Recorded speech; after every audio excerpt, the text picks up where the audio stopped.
Brought to you by Chili's. Nick Johnson hitting .380 and better than that since Maniacta moved him into the 2-hole. Adam Dunn, 5 straight years of 40 home runs or more right there in the cleanup spot for Washington. Elijah Dukes has taken over in center field for Lastings Millage, who's now in the minors. And they'll all go up against Johan Santana in his 4th start of the year. Well, the ace of the staff right here, come on to his turn here to stop the 4-game losing streak. Boy, what a start he is off to. 0.46 earned run average. He's only allowed 1 earned run over those 19 2/3. He is tied for first in strikeouts in the National League with 27, but only in 19-plus innings. And Zambrano with the Cubs is tied with him, but has thrown 8 more innings than Santana. And the Lexus Metzi defense, some changes. You see Tatis, the first left-hander finally against the Mets are starting. So Tatis gets a start in left field. Sheffield goes over to right field. And we've got some changes, too, as far as the lineup's concerned, which Gary will tell you later. But Tatis finally gets a chance to get a start out there in left field. The former Met Anderson Hernandez will lead off for the Nationals, who lost their first 7 games this year. They're 3-11 as we start play tonight.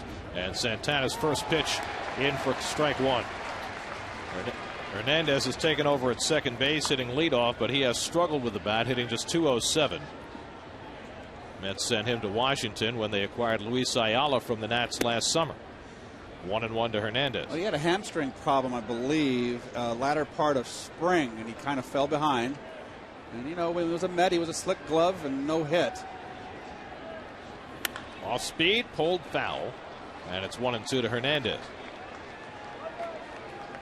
The Nationals have struggled at the plate. That's been an ongoing problem for them over their tenure in Washington. But most of all, they've struggled in the bullpen for Maniacta. He's gotten some very good starting pitching of late, but he has already remade his bullpen. 1-2 to Hernandez, and he struck him out. Santana with the changeup gets Anderson Hernandez for the first down of the night. Well, he went after Anderson Hernandez aggressively in, and then gets him with a changeup. But he got over the inner half of the plate, foul tipped. Strikeout number 28 for the season. 28 strikeouts in 20 innings to begin the year. Now a tough guy to strike out, Nick Johnson. Johnson moved up to the 2-hole 8 days ago, and he has been scorching since then. Now 4th in the National League in batting with that .380 mark. And he swings and misses at the first pitch fastball, 0-1. Nick missed most of the last 2 seasons after the horrific leg injury he suffered at Shea Stadium in September of '06. Missed all of '07, played just 38 games last year while trying to come back. Well, he's got a tough mark here, and I've always liked Nick Johnson. It's just a matter of staying healthy. He's had some horrid injuries that have ended seasons for him.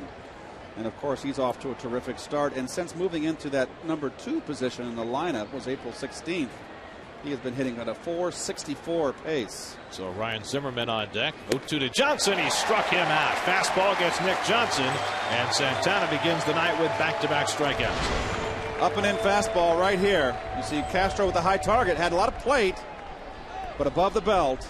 A little bit of an uppercut right there, and he just threw it by him, too. Johan's throwing hard tonight, 93, 94 miles an hour in the early going. So 2 out and nobody on, and the newly rich Ryan Zimmerman will step in. Zimmerman just recently agreeing to a 5-year, $45 million contract as the face of the Nationals franchise. And he takes ball 1. Well, a little respect right there. He's currently on a 12-game hitting streak.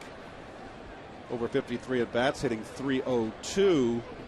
Santana leads him off with a changeup. And Zimmerman takes a strike, 1-1. Zimmerman did not have a great year last year. Just 14 homers, 51 RBIs, hit .283. Didn't have a lot around him in the lineup, and was hurt for part of the year. Yes, he was hurt. It had a lot to do with it. Missed a lot of the season. Santana gets ahead of him, 1-2. Well, you can see Santana in this first inning predominantly throwing the right-hand hitters inside that fastball, establishing in and getting ahead in.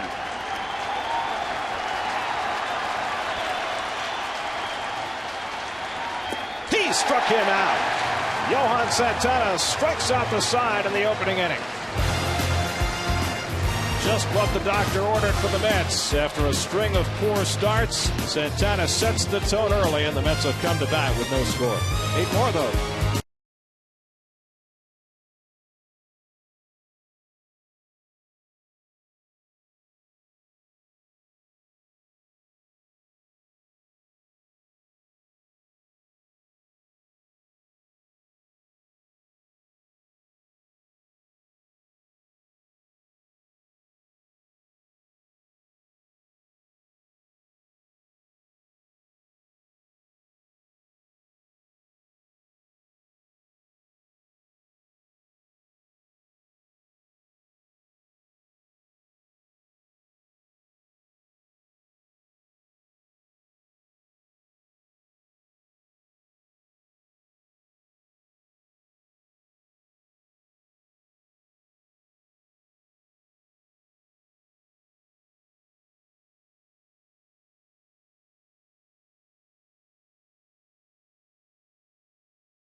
To the 3-hole in yesterday's game, responded with 3 hits, including a 3-run homer.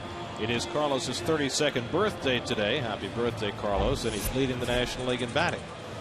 And there's Scott Olson, the former Florida Marlin, back in 2006, was 12-10.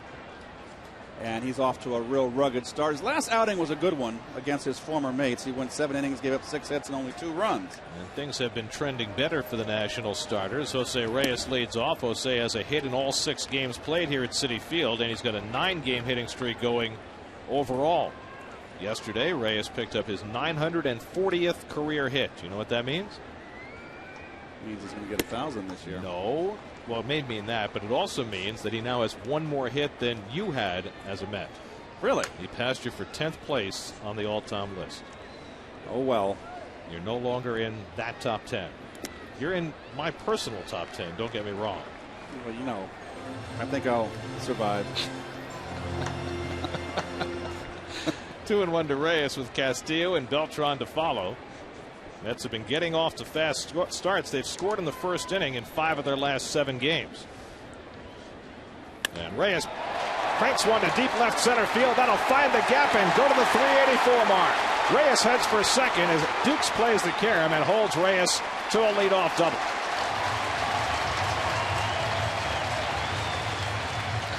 Jose's second double of the year. Fast right down the pipe. Fastball upstairs. Nice and level on the swing. And that's up in the gap. The 384 sign. 2 hops it. And the only question here was whether Jose was going to get 3 or not. Here's your IOTV pitch differential. Well, that's right down Broadway. That's a little batting practice area right there. Don't want to make those pitches. So Jose now has 2 more hits as a Met than Keith. Oh, stop rubbing it in, would you? Here's Luis Castillo. Castillo hitting at 381, 3rd in the National League. The corners pinch in against him, and he tries to bunt and fouls it off. Interesting call. First inning, he got your ace on the mound, playing for 1 run. Well, this is the first time we've seen Castillo in the 2-hole, and I really think that in the 8th hole, I know they love the youngster Daniel Murphy in that 2-hole, but with Castillo hitting the way he's hitting at 381 and his on-base percentage over 400, I think I like him better at the top. I just think he's wasted at the 8th position. And I think Daniel down lower in the lineup, Gary, I think would strengthen that bottom end of the lineup too. Castillo fouls it off. Of course, you know, the problem we run into there, and we've talked about it before, if you move Murphy down in the lineup, then you wind up, if Schneider's playing, you wind up with those three left-hand hitters, 6, 7, and 8. It is problematic. But Louis off to a terrific start offensively, that is for sure. Now he's got a 2-strike count, so the corner's back up with Reyes at second and nobody out. And Castillo grounds one to the right side, so he gets the runner over. Castillo with a productive out, and Reyes is on third with one away.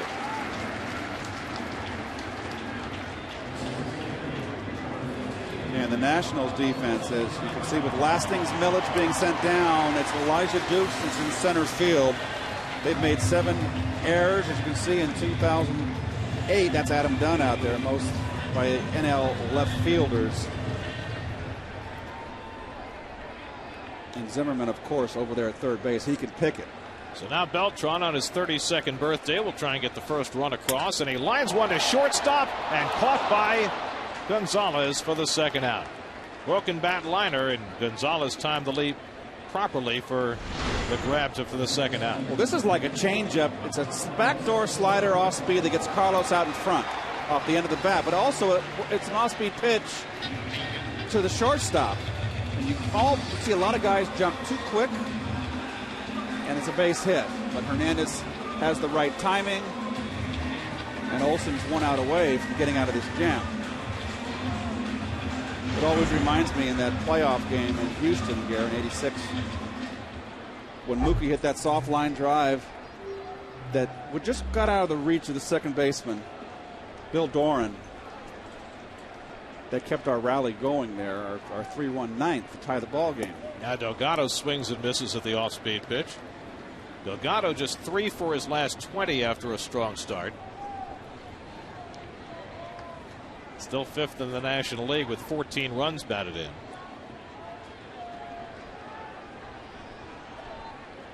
Not a lot of at-bats for the Mets right now against left-handers this season. Delgado with only 3. This is the first left-handed starter the Mets have faced, playing their 16th game. And Olson gets ahead of Delgado 0-2. It's the farthest into a season the Mets have ever gone without facing a lefty. And there's Sandy Alomar Sr. talking with Luis. I don't know what he could possibly be telling him there. He did a beautiful job of getting the runner over. Some intricacy of the game. Well, he might have been talking about the bunt. You know, he might have been bunting on his own, and Sandy might have been counseling against that with the corners in. Here's the 0-2, and Delgado takes low 1-2, because we've seen that before with Castillo, you know, bunting on his own. And you know, Sandy might have been making the point, you got guys playing 75 feet away from you, take a crack at hitting it by him. Reyes at third with 2 down. That's got a leadoff double from Reyes, trying to avoid stranding him in the opening inning. And there's the shift with 2 strikes still. And Delgado down swinging at the slider. Good job by Olson to bounce back after the leadoff double. And Reyes is stranded at third. Santana, after striking out the side in the first, goes against Adam Dunn when we come back for the second with no score.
It's a New York sports. Join Chris Carlin and Adam Shine for some decibel-driven sports debate on Loudmouths, weeknights at 6 p.m. right here on SNY.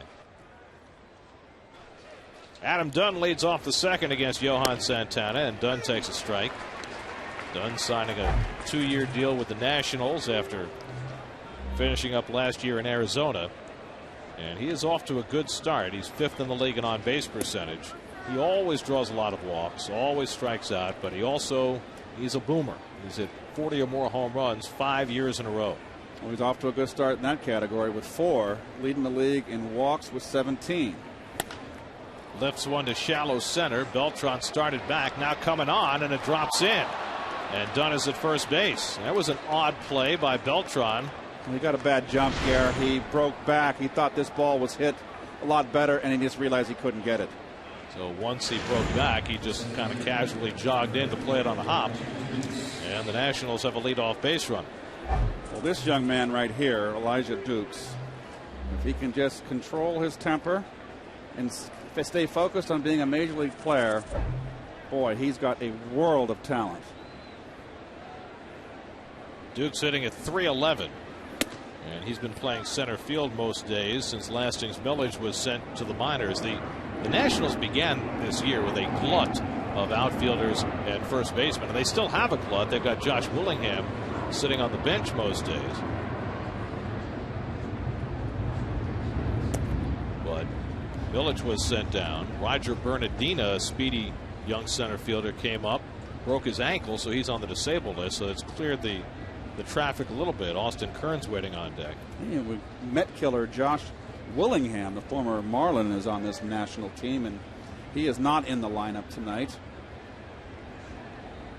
Now Santana behind 2-0, and he throws the fastball, and Duke's got a good rip at it and fouled it back. You know, right there, Garrett, is an important point. We see today so many times 2-0 counts and pitchers trying to trick people, afraid to throw a fastball. Look at this, 2-0. Big, strong guy like Duke. Just a fastball down the pipe.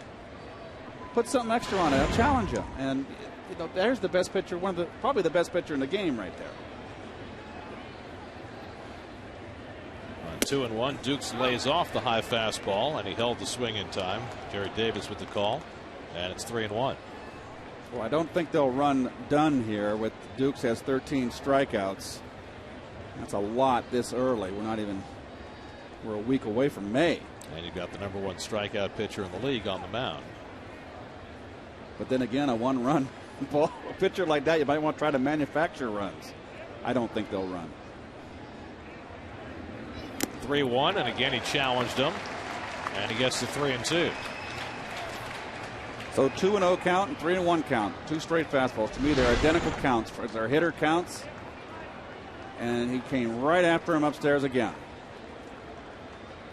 More pitchers should take heed of the great ones. I think he really loves his fastballs tonight, too. 3-2. Dunn's not going, and it's in there for a call, strike 3. After all the fastballs, he gets Dukes looking at a changeup, and that's 4 outs, 4 strikeouts for Johan Santana. Well, let's take a peek here. And it is a changeup and a beauty. Well, he had his 2 pitches to hit, and he missed them. He allowed Santana to make his pitch. So now 1 out and 1 on. And here's Austin Kearns. Kearns hitting just .229. He's coming off a year in which he was plagued by elbow problems. Eventually had surgery on the elbow. Hit just .217. But you certainly have to wonder when we've seen a lot of Josh Willingham over the last few years playing for Florida. If I'm a manager, I've got to consider giving Willingham a little more playing time. Well, they like Austin Kearns, that's for sure, and they've given him every opportunity. But Josh Willingham, if you're a Met fan, he's always been a thorn in the Mets' side. Kearns fouls back the fastball, and it's 1-1. Johan Santana has just dominated the National League so far this year. It's interesting, Gary. Right-hand batters, Santana hitting off Santana 123 so far in this young season. Lefties hitting 308. Only 13 at bats for the left-handers.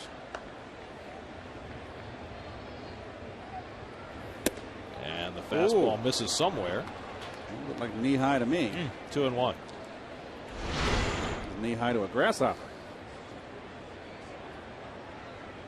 Jerry Manuel was making the point today about Santana. He said, "I want to get him 8 runs. Every pitch he's thrown this year has been thrown under duress. He won on opening day 2-1, lost 2-1, and then won his last start 1-0 with 7 brilliant innings. And that one just misses, and he's behind on Kearns 3-1. Mike Everett, the home plate umpire tonight, squeezing Santana a little bit. Well, I think Jerry would like an 8-0 lead too, an 8-run lead too, to rest that bullpen. The bullpen has just been just about in every game. And Jerry talked about adding an 8th guy, but I just don't see how they can possibly do that and just lessen their bench. 3-1 now to Kearns with Jesus Flores on deck, and Santana checks in on Dunn at first base. I just think, Gary, with all this new way they handle the bullpen today, 1 inning, and then you bring in another guy, then you bring in another guy. There's no reason why someone can't go, especially when you're carrying 7 bullpen guys, to go 3 innings, 2 innings. On 3-1, Kearns fouls it off. Well, yesterday, for instance, Sean Green soaked up 2 full innings, but now he probably won't be able to pitch the next 2 days. Certainly not tonight. But you've got 7 guys out in that bullpen. I mean, you can't add Frankie to that list because he's your closer. Well, you know what the solution is for keeping the bullpen fresh. The starters have to go deeper into games. Oh, that would help. 3-2 with 1 out. Dunn is not going, and Kearns pulls 1 foul. Got ahead of the fastball, and it's still 3-2.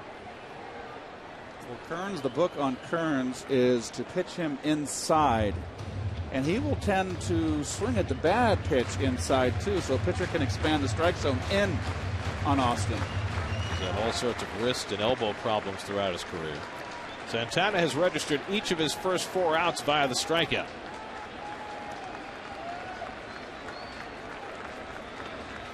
He struck him out. That's 5 strikeouts for Santana. 2 out. Well, it's pretty amazing. Well, he's off to a rip-roaring start. Struck out 13 in a loss against Florida 2 starts back. Has struck out as many as 17 in a big league game. He's 5 for 5 so far. So here's Jesus Flores, the former Met farmhand, the #1 catcher for the Nats. Flores hitting at .268. Dunn after the leadoff single, still at first with 2 out, and Flores takes low for ball 1. Omar Minaya was quoted a few weeks back as saying his biggest mistake since taking over as manager of the Mets was letting Jesus Flores go.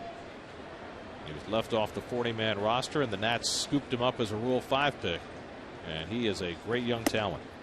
On the inside corner, a strike, 1-1. You know, I tell you what, Santana right now, it's just, I love to watch a pitcher like this work because he is an artist. He's a control pitcher, doesn't miss his spot. So you really can look at home on your TV from the center field camera and really have an idea of what he's trying to do. Castro keeping the low target, and Flores yanks 1 foul right over the dugout. 1-2. Well, I want you to know, Gary, while you were in St. Louis for those 3 days, it rained out east pretty much every day. We had very nice weather in St. Louis. You were missed. Everybody was asking about I heard about that. Yes, Wayne called me. Wayne Hagan, that is. 1-2 to Flores. Just got a piece and keeps the at bat alive. Flores has had some luck against Santana. 3 hits and 6 at bats. The shortstop Alberto Gonzalez on deck. In Florida, Dan Uggla has broken a long slump with a home run in the first inning over Brett Myers. And the Marlins lead the Phillies 3-0 in the first. And Brett Meyer again, long ball-itis. He's been giving up a lot of home runs early in the season. 1-2 to Flores. Popped up foul. That'll make it to the seats out of play. And Flores stays alive.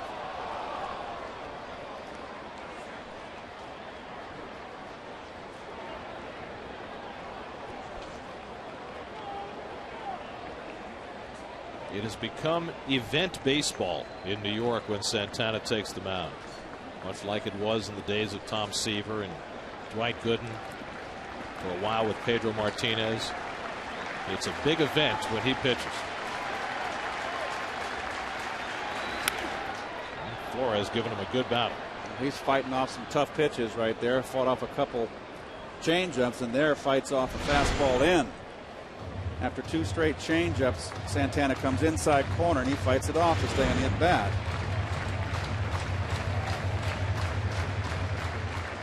That's what he's done since July 4th last year. His last 20 starts. Look at that, 11-1, 1.86. Last pitcher to have a 20-start stretch like that for the Mets, a man named Doc. 1-2. He struck him out. What a start for Johan Santana. 6 outs, 6 strikeouts.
Not Jessica Lange? Well, she was up there too. That's right. And who was the actress in the most recent one? I did not see the most recent. Blanked. The one with Jack Black. Scott Olson ready to pitch to the Mets in the bottom of the second. Gave up a leadoff double to Reyes, but worked his way through that inning. Now David Wright will lead off the second. David, newly installed as the number 5 hitter, has 3 career home runs against Olson in some 32 at bats.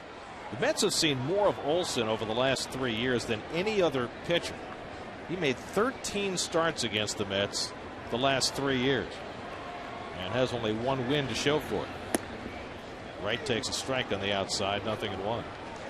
So the Mets have gotten quite a good look at Olson, who was very temperamental in the earlier part of his career with the Marlins, and he's still a very young pitcher. He's just 25.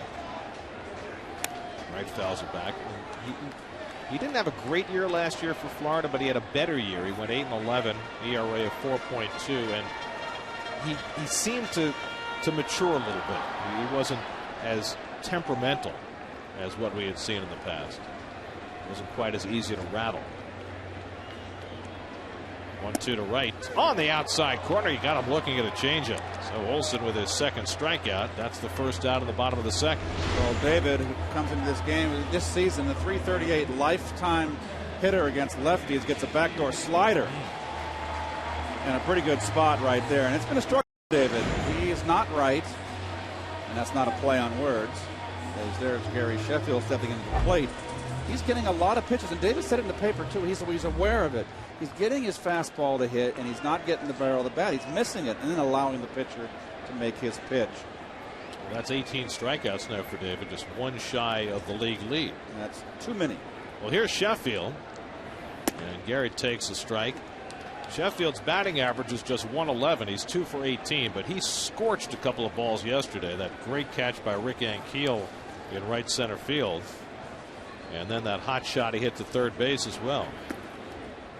But the results so far, other than the 500th home run a week ago here at Citi Field, has not been there for him. See the defense right there. The shortstop playing way over to pull.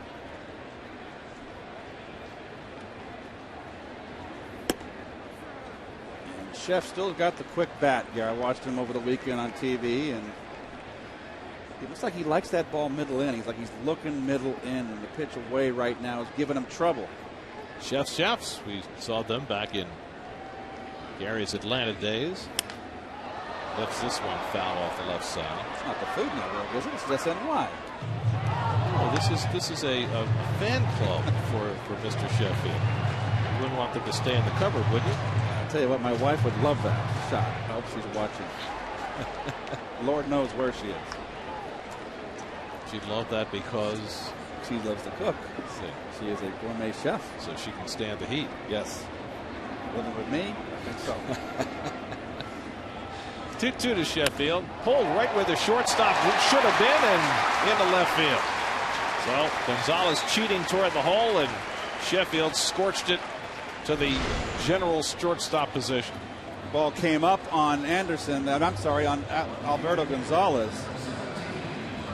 Otherwise, it takes a true hop. He's got it. But look at the quick bat.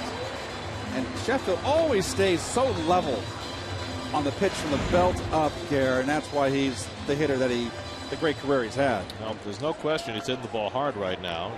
Gets a hit to show for it there. 1 out and 1 on, and now Fernando Tatis starting for just the second time. It's been hard for him to find playing time, what with the acquisition of Sheffield and the dearth of lefties that the Mets have faced. He's only had 9 at bats so far in this season. There's Daniel Murphy. Had a tough time out there in left field in St. Louis. Well, he came out the next day and handled left field fine, made a nice throw to the plate, so it's a work in progress. As he keeps hitting, he keeps working at it. 0-1 to Tatis. Good slider. And so Olson ahead 0-2. So Olson's first 2 starts, if you look at Ramon Castro in the on-deck circle, he just got shellacked, and his former teammates lit him up. Then he came back in his last start and threw a good ball game. This is the key to his last start. He only walked 1 batter, and that was also against Florida. 0-2 to Tatis. Drive in the air down the left field line toward the corner. That ball is off the wall. In play. Sheffield to third. Tatis pulls him to second base with a double. First extra base hit of the season for Fernando Tatis. Well, that'll make the skipper happy right here. Change up, and I thought he gave it away a little bit. It tipped his pitch. And Fernando is a good off-speed hitter, good breaking ball hitter. And when we said this ballpark continues to play very large, Gare. 335 down that line. That's a poke. Well, Tatis not missing a 2-run homer by much. Now for the second straight inning, the Mets get a runner to third with less than 2 out. The 8 and 9 hitters coming up. Castro off to a rough start at the plate, just 4 for 23. The infield back up the middle, conceding a run on a ground ball, and Castro takes ball 1. Well, in a ball game like this with the Santana on the mound, you normally play back. Well, look at Nick Johnson right here and Zimmerman. Those are the 2 guys that can make a play at the plate.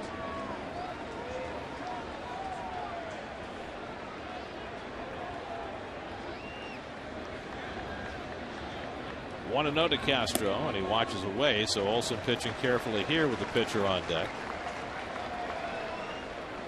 Ramon off to a bit of a sluggish start. Getting a lot of playing time right now with Brian Schneider on the disabled list, and now they're going to intentionally walk Ramon after throwing 2 wide ones. They'll throw the next 2 wider, and it'll be an intentional walk to fill the bases for Santana. So Maniacta calling for the intentional pass of the 8 hitter in the second inning, and it gives you an idea how precious 1 run could be in this game.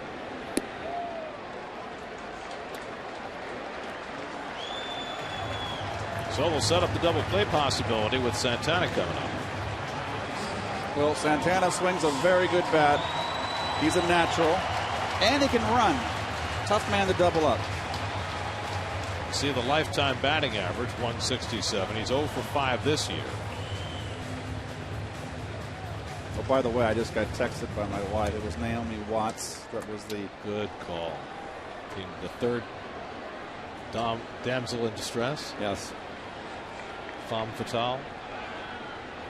And Santana leaning out of the way takes a slider for a strike. Looks like early in this game, I haven't seen Olson ever throw a slider. He's got a good one. Not seen him throw it this well. Corners in, middle infielders at double play depth, and Santana can't catch that slider, and it's 0-2.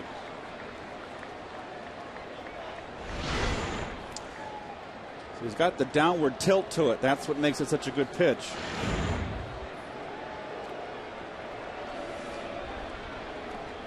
So Santana now in a 2-strike hole with the bases loaded. And he hits it toward the hole, but it's grabbed by Johnson. Coming home for the force play and no relay. Throw to third, and Tatis steps back to the bag safely. And Johnson coming off the line, and he was positioned well to field that grounder and get the 3-2 force play at the plate. Well, Nick Johnson's a very good fielder here. Makes the play. This should have been double play. And right, Jesus Flores has got to try to get 2. It just seemed like he was afraid to hit the runner, was a little hesitant. Well, here's my other question. As a left-hand thrower, why doesn't he go to second base? He could have gone to second, too. It's a shorter throw to second. It's a longer throw to home, but they would have had him if he comes up firing. And he comes up firing to third, wrong base. Now they got to get Reyes. So Reyes up with the bases loaded and 2 down, and he takes one in the dirt. Flores knocks it down 1-0. Reyes drove a double to left center to lead off the first inning. He now has a 10-game hitting streak going. Mets have not had many right-handed at-bats for their switch hitters, but Reyes is now 3 for 5 from the right side. Oh, I've always loved Jose's swing from the right side.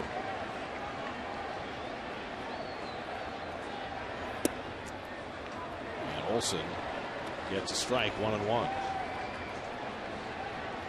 Jose has 2 career grand slams, the last one in 06 in Philadelphia. First one was his first big league home run in Anaheim.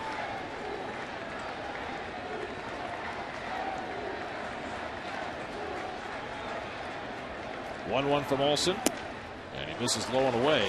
2-1. Good eye right there, laying off that changeup. So with the bases loaded now, 2-1. This is a good count to be in if you're the hitter. Good eye.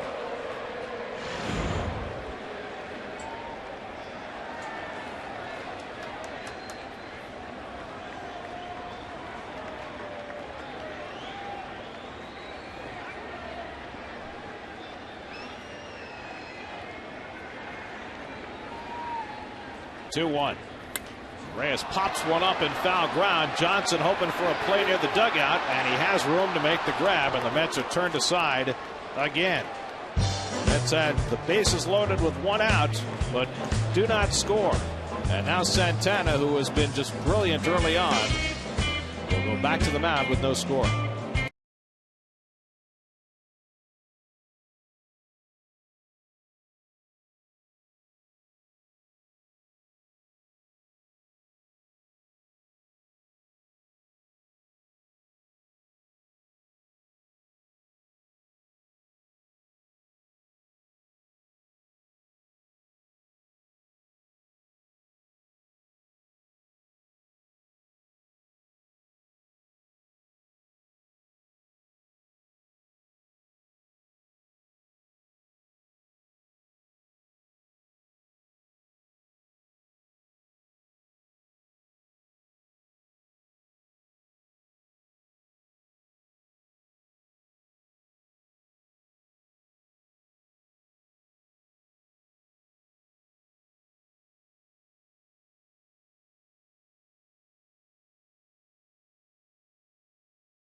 Astros. Get to the phone at 718-507-TIXX or visit Mets.com to book your group outing today.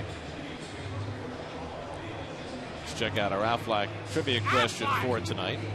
Who was the only pitcher to lose a no-hitter with 2 outs in the 9th inning 3 different times? That's a very good question. It's an intriguing one. Yes. I know of a guy who had it happen to him twice in a very short period of time, pitched for Toronto. Steve? Yeah. Dave Steve? Did he have 3 of them? I don't know. Alberto Gonzalez leads off in the 3rd and takes a strike. Gonzalez hitting at .241. Building it at shortstop with Christian Guzman on the disabled list. Guzman was off to a rip-roaring start, but he's down with a hamstring. They hope to have him back in a week or so. The Nationals, with all the other problems they have, their general manager Jim Bowden resigned before the season began because of a scandal involving amateur players in the Dominican. They've had all sorts of difficulties with their bullpen so far this year, but they've also had a spate of injuries. 1-2. It's popped up in foul ground. Castro sheds the mask, and there is the first non-strikeout out for Johan Santana. 1 away. Still 7 outs, 7 putouts to the catcher. Take him any way you can get him. 1 out and nobody on. Here's Scott Olson. He can shut down the rest of the day in the strikeouts, and it's a good line. He's got 6 already. Well, coming into the game, Santana was averaging 12.4 strikeouts per 9 innings. So he may need more than 6 to keep that up. Unless he has a very short day. Yes. Which would not be good for him either. Olson takes a strike. Olson 0 for 2 this year, lifetime 159 hitter. This is a much better lineup for the Nationals this year than the last couple of years. Well, when they get Guzman back in that leadoff spot, they'll be even better. They're lacking a leadoff man right now, and there's no question. Nick Johnson obviously has to stay healthy. He is really a professional hitter. There's Manny Acta. 0-2. Late swing foul. Well, adding Adam Dunn gives them the legit home run hitter that they didn't have before. And obviously, he's in a much tougher ballpark to hit home runs in Washington than he was in Cincinnati. But no, there's not a ballpark in the game today that can hold him. You know, you may see a little bit of a drop off. 0-2, and it's 1-2 now to Olson.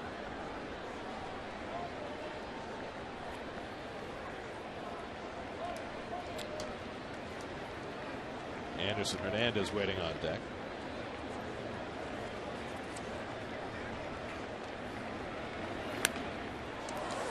And Olson stays in there.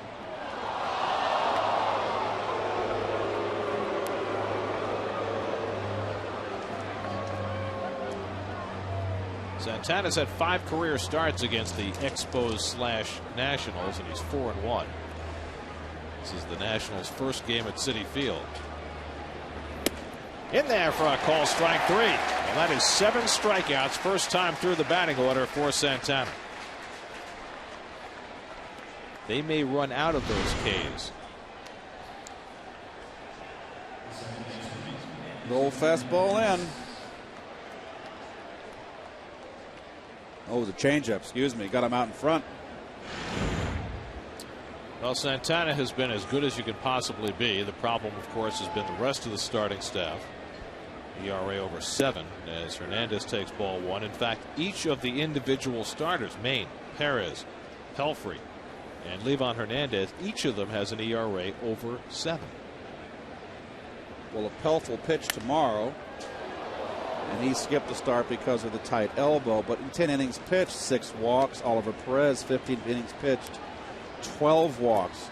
John Maine, 15 2/3, 9 walks. It's just too many walks. And there's John right now, who struggled. He's the biggest puzzle of all, I think. I mean, you expect Ollie to be up and down. Here's the 1-1, and Hernandez fouls it off the right side. You know, Livan Hernandez is your 5th starter. Pelfrey had the forearm tendonitis. he should be all right. But Maine, really, from the start of spring training, has not looked comfortable, even though he is now healthy. Well, Jerry kind of laid on the line for him. 1-2 to Hernandez. A little high, 2-2. And, you know, we've been around Jerry enough now to know that Jerry's not afraid. Doesn't care whose feelings he hurts. He's going to speak his mind and throw out challenges, and he certainly did after that St. Louis series. 2-2. Little tapper right back to Santana. And so Johan with a 1-2-3 third inning. 7 strikeout for Santana. Mets will get something for him in the bottom of the third.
A great American lager.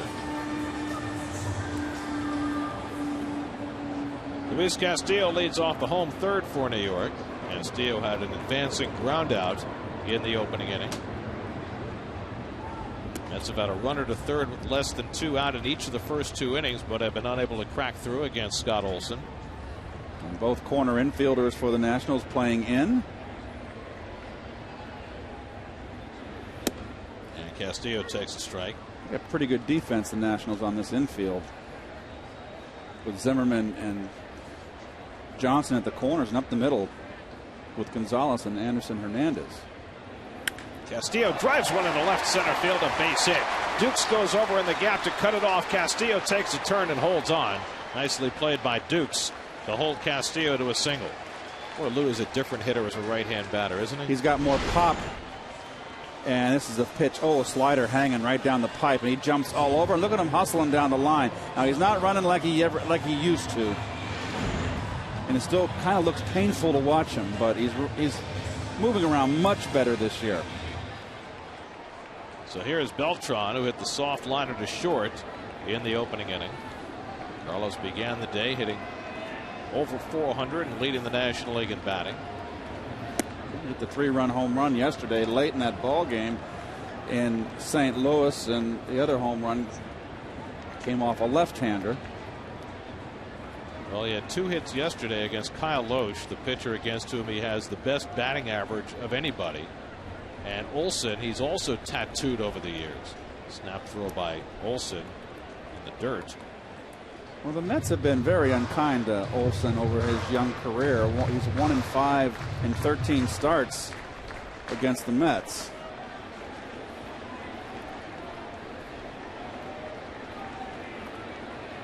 Castillo with a nice lead. And Beltran drives one to center field. Duke's coming on. He can't get it, and it goes over into the wall. Castillo heading for third. He'll score easily. Beltran heads for third, and Beltran in standing with a triple. 1-0 New York. An ill-advised play by Elijah Dukes, and it cost the Nationals a run. Well, the outfield defense is a different story here, and Dukes is not a center fielder. You almost think he could have dove for that ball, but nice effort on his part. But like you said, Gare, probably should have played the one hop. And watch Louis here. He kind of looks like he's hurting there towards the end. Nice hitting by Beltran on that pitch on the knee-high outside corner. He thought it was going to get caught. And he kicks it into gear. They have scored that a single for Beltran and then a two-base error as Delgado grounds one to short with the infield in, and Gonzalez throws him out. That's the first out, and Beltran has to freeze at third. That's odd scoring, because to me it's either a hit or an error. You know? I can see it called either way. It's not as though it bounced in front of him and then it got past him for an error. He kind of reached out, and either you say that he should have caught it or not, and it went by him. Well, I kind of agree with you here, Gare, that it did get by him. I mean, that's either an error or it's a triple. I don't think you can split the baby there and call it a single and two base error. But anyway, that's the way Bill Shannon called it. So you see, there's short hopped him right there. He probably been better just to dive for. I thought he was going to dive. So no RBI for Beltran. Now the infield comes in for David Wright, who took a call third strike his first time up. And Wright takes a slider for a strike. And the infield in right here, they know with Santana out there, they do not want to give up another run. David's got to avoid the strikeout in this spot. It's been plaguing him lately. 18 strikeouts now in 59 at bats. Now he's behind 0-2. He's just been way out in front, starting too quick. When you're in a slump, just start way too fast. You've got to try to slow it down. When you're in a slump, everything, the pitcher looks like he's throwing 200 miles an hour. When you're swinging the bat good, it looks like he's lobbing it to you. So now it's 0-2 to Wright, with Beltran at third and one out. A run is home. And David swings and misses. And so Wright is struck out for the second time tonight. And for a rare event in his home ballpark, David Wright is hearing some boos. Well, it's a pretty good slider right there, too. And David is just really, really, really trying to find it.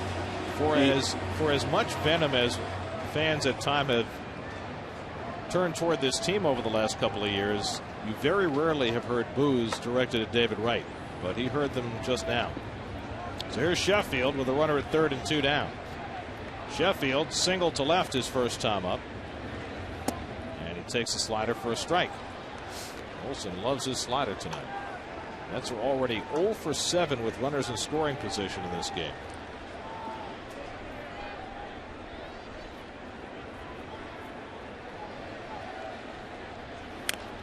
Sheffield fouls one at the plate. 0-2.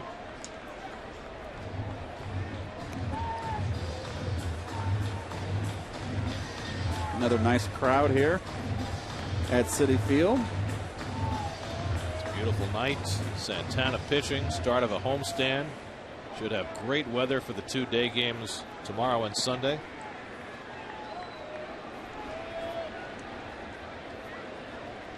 Now Olson with a chance to minimize the damage, ahead 0-2, and Sheffield pops one up. Gonzalez, the shortstop, calling for it, and that ends the inning. So the Mets get a run. Could have had a lot more. They had a runner at third and nobody out and couldn't get him home. But Beltran's base hit on his 32nd birthday, and Elijah Dukes letting the ball get by him for an error, producing the first run of the game. All right, Santana, you got your run.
19 Phillies.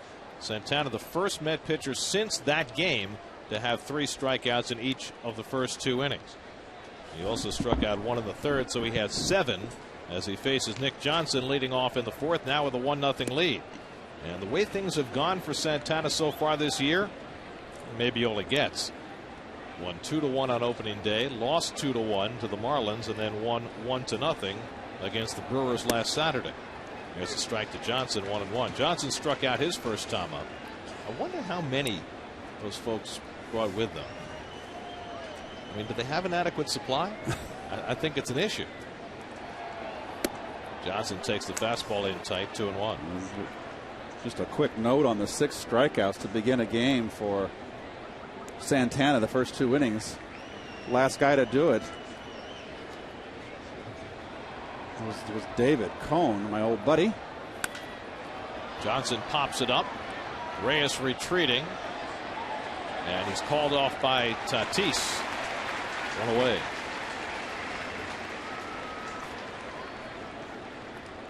Well, Johan Santana started out in the Astros organization.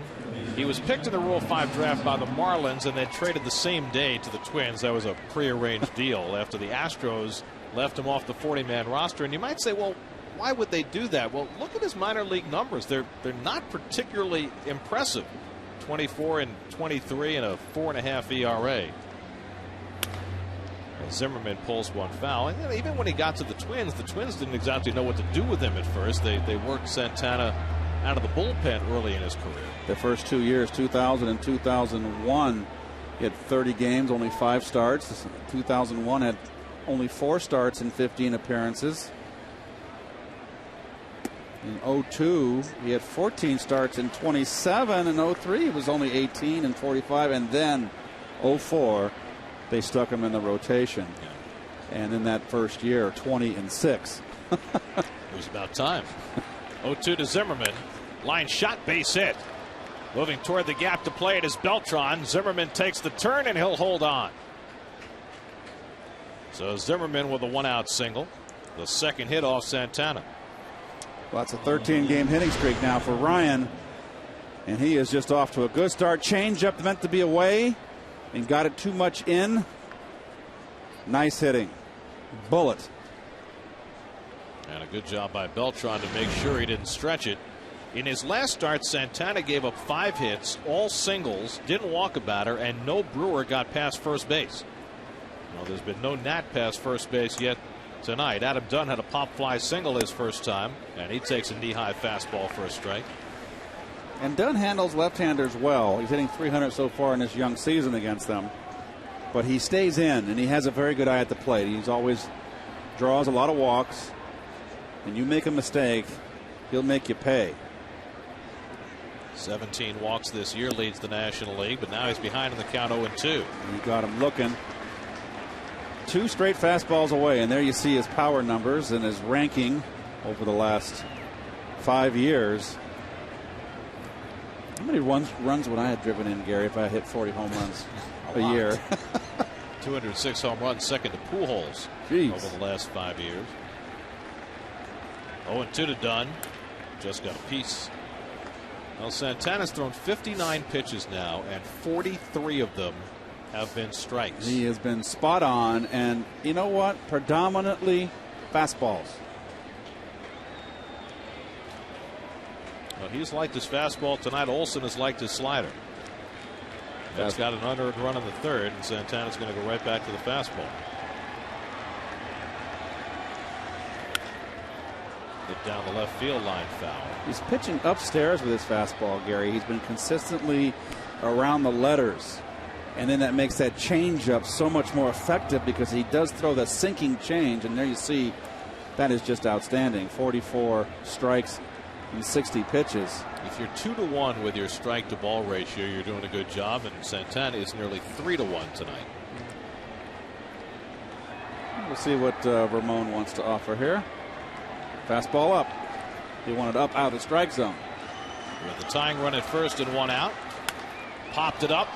Shallow left. Reyes with the angle. Right back as well. And it's right to take charge for the second out.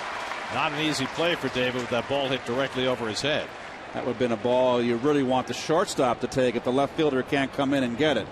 Nice play by David. I think David just called Jose off. He had it on. He had it in his sights. I think he aggressively just called Jose off. So now 2 out. Zimmerman still at first. And here's Elijah Dukes. Dukes got ahead in the count 2-0 and 3-1, and eventually took a call third strike in the second. And he takes a first pitch changeup for a strike, 0-1. A very, very dangerous hitter here. He is so strong. He's got such a fast bat. Coming inside. In for a call strike with a fastball. Not necessarily where Santana intended it, but it's 0-2. Santana's cut out of the same mold as John Tudor, left-hander with a great changeup, great control. Santana, a better pitcher. 0-2 to Dukes. Did Tudor throw as hard as Santana? Tudor threw hard enough. He was sneaky, and he threw more sidearm. So he had more of the flat slider, but John had great control. He was no picnic to hit off of. 0-2 to Dukes. Castro setting up inside. Up and away, though, and it's 1-2. Well, Tudor had some great battles against the Mets in the 80s. That was that one year where he came over and he was 1-7, and then he wound up. He only lost one game the rest of the year. Went 21-8 that year. And Doc won the Cy Young. That was Doc's great year. He was pretty good too. 24-4. Yes. 1-2. Struck him out. 8 strikeouts for Johan Santana. He gets Dukes for a second time. Santana blows him away. Still 1-0 New York.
Draft coverage on SNY with special guests Leon Washington and Jericho Cotchery live in the SNY studio across from Radio City. Check in for draft analysis plus exclusive interviews with Rex Ryan, Mike Tannenbaum, and every Jets draft selection. Fernando Tatis leads off the home fourth and takes ball 1. Tatis barely missed a 2-run homer, hit one halfway up the fence down the left field line for a double his first time up. Just his second hit of the season. He's had only 10 at bats. Talked about the Mets not facing a lefty before tonight. In the first 15 games of the year, the Mets as a team had 36 at bats against left-handed pitching, 472 against right-hand pitching.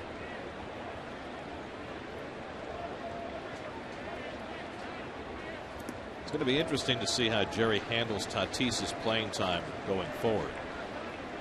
with Sheffield here, and with Jerry trying to establish Daniel Murphy as an everyday player in left field. How do you find enough at bats for Tatis? Well, everything fell in for Fernando last year when, of course, Moises Alou was hurt. He came in and was called up and got to play pretty much every day. And Olsen wants him on 4 pitches to start the 4th inning. You can say the Mets now have a glut of outfielders. And, you know, we talk all the time about the Mets losing Billy Wagner last year late, losing John Maine late. They also lost Fernando Tatis. He separated his shoulder against these Nationals with about 6 weeks to go in the season, and that put a crimp in the Mets' plans as well. It was in September. He missed the last 3 weeks. A little later, and it really hurt the Mets offensively because Fernando drove in so many clutch runs. He dove for a ball in left field. That ball that got by him where he got hurt was a deciding run. They lost that game 1-0. The Mets. Here's Ramon Castro, who walked his first time up. He was intentionally passed, and that worked for Manny Acta because Santana then hit into a force play and Reyes popped up and the Mets left the bases loaded. Mets have left 5 runners in the first 3 innings. In fact, in each of the first 3 innings, they had a runner at third with less than 2 out and didn't score that run. Castro hits one to center field off the end of the bat, and Dukes comes in. 1 away. So Tatis back to first with 1 out, and now Santana will come up and more than likely be called upon to bunt. And Santana again, even though it's only the 4th inning, is pitching in another 1-run ball game. Funny how that works sometimes. You get some ace pitchers who get tremendous run support, and then you get some guys who have games like this every time they go out there. And as a hitter, is there any kind of psychological component to that? You got to watch it that you don't try too hard. Try hit the 8-run home run. Santana gets the bunt down. Olsen overruns it and falls down, and everybody's safe.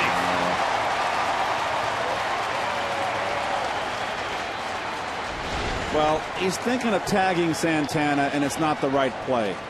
Just field the ball, get the out. And there he is backhanded because he's trying to make the tag before he has the ball. It's just a very bad play right there. That's a gimme out. Just field the bunt properly in front and throw the runner out at first base. Sacrifice error on the pitcher. Second error against the Nationals tonight. The Nats have now made 16 errors. That's the most in the National League. So 2 aboard for Reyes, who drove a double to left center in the first and then fouled out with the bases loaded to end the second. Well, he's got to keep the ball down on Jose. He got burned back in the first inning with Jose's leadoff double. Jose loves that ball belt high up from the right side of the plate. And Jose pops it up. Infield fly rule will be called. Batter is out, and Anderson Hernandez squeezes it 2 away. So Reyes is retired. See him shaking his head as he goes back to the dugout. 2 out and 2 on for Luis Castillo. And so far tonight we've seen from Scott Olsen the maturity we were talking about before. There were times in the past when he would get in trouble, things would fall apart for him, but he has already worked himself out of some very difficult situations tonight and trying to do it again. Well, I think that first year when he came up, he thought it was going to be easy. He was 12-10 in 06. He had 167 strikeouts, I believe, right around there. And he's not a strikeout pitcher. It's like he's pulled back on his fastball a little bit, on his slider, all of his pitches. He's developed a changeup. He started throwing that last year, Garrett. And he's not walking people like he used to. Walks would get him in trouble.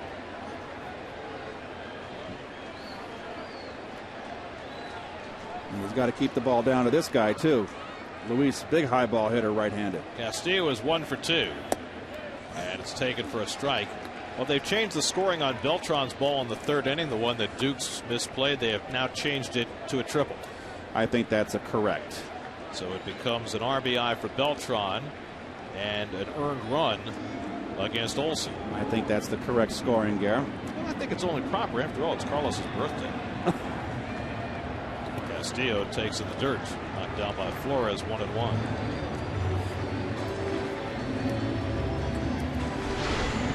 Here's that Well, play again. here's the play in question, and he's not going to catch it, so he can't roll it in air. You got to, the minimum give him a base hit. And that RBI for Beltran is the 1,000th of his major league career. So congratulations to Carlos, a milestone on his birthday. Up and away, and it's 2-1. Beltran began his career in 1999 as the American League Rookie of the Year with Kansas City. And now in his 11th season, he has his 1,000th RBI. And he is off to a phenomenal start.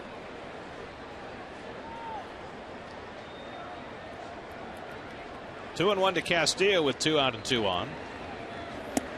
And that's in at the knees for a strike, 2-2. Well, borderline knees, and Louis didn't like the call. But home plate umpire Mike Everett, he's been consistent. He's a low ball umpire and doesn't give the high strike. And he's been consistent. So that should be filed away in the hitter's mind. Well, that's too close. 2-2 to Castillo. Line drive, base hit into center field. Here comes Tatis to the plate. Dukes' throw goes toward third, scrambling back Santana, and he is tagged out, but the run scored before the final out of the inning. So Santana is out after overrunning second base. But Tatis comes home to score, and he touched home plate before Santana was tagged out. So Castillo's RBI single gives Santana a 2-0 lead.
At Citi Field following the afternoon game against the Nationals tomorrow with the Mr. Met Dash for all kids 12 and under, presented by Nestle Drumstick. Well, love those. For tickets, visit Mets.com or call 718-507-TIXX. Let's answer our Aflac trivia question. We asked which pitcher had 3 no-hit bids and with 2 out in the 9th inning. We guessed Dave Steve. And that, believe it or not, is the answer. I faced Dave Steve only in spring training. He's a Toronto Blue Jay. And he always had that hard slider, threw hard sinker, heavy ball. He had one of those no-hitters, I remember. I think it was against Cleveland. 2 out in the 9th, and the ball took a bad hop over the second baseman's head to break up the no-hitter. What looked like a routine third out. It was Austin Kearns. He takes ball 1. Kearns struck out his first time up. Santana has fanned 8 over the first 4 innings. And now has a 2-0 lead. Check swing foul, 1-1. Well, that's how he's gotten his outs so far. Evenly distributed on fastballs and changeups. All great pitchers, you cannot key off a certain pitch that he's in love with or a pattern. They always mix it up. Pulled down to third. Nice stop by Wright. Gets up and fires in the dirt, and Delgado scoops it out. Brilliantly done by the Gold Glove third baseman. One away. Well, this had double written all over it. And just a beautiful dive by David. And let me tell you, not an easy pick for Delgado. The in-between hop, tough one. Nice play all the way around.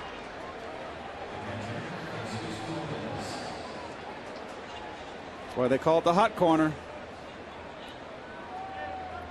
Very nice, and very nice, Mr. Delgado. Not an easy pick. So one out. Now Jesus Flores, the batter. He struck out his first time up, and he waves at the changeup. 0-1. By the way, speaking of picks,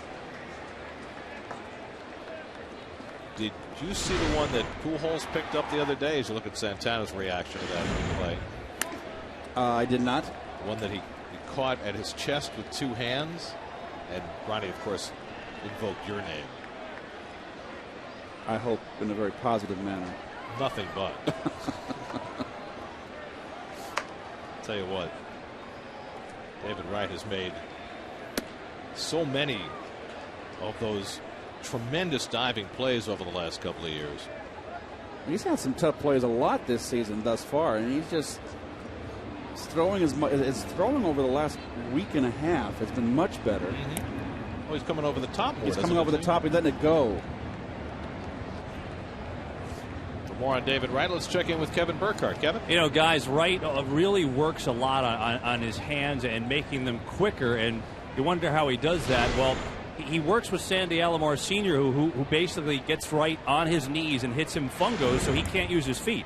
He's got no choice but to use his hands.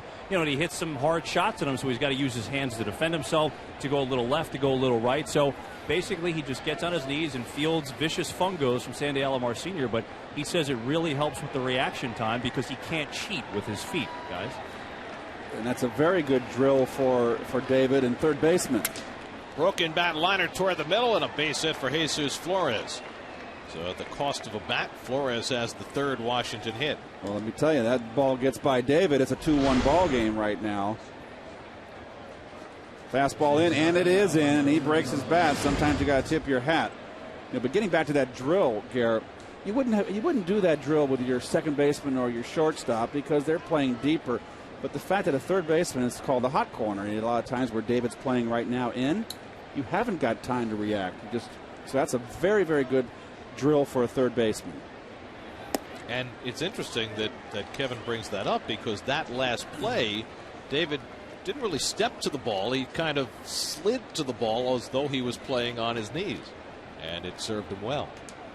Alberto Gonzalez fouled out to Castro his first time up.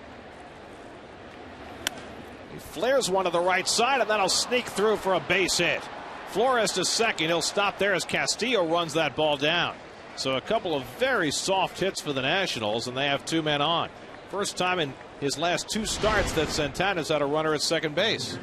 Coming in with a fastball, and it's there, and he just jams them big time.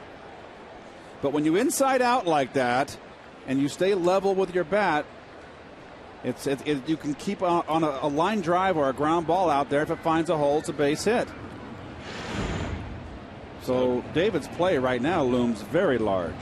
By far the hardest hit ball of the inning was the one that David turned into an out. Flores a broken bat hit, and now Gonzalez a soft single, and now Olsen can help himself with a bunt. Olsen took a call third strike his first time up. Well, it's been a long time since Santana's needed that extra set of signs from the catcher.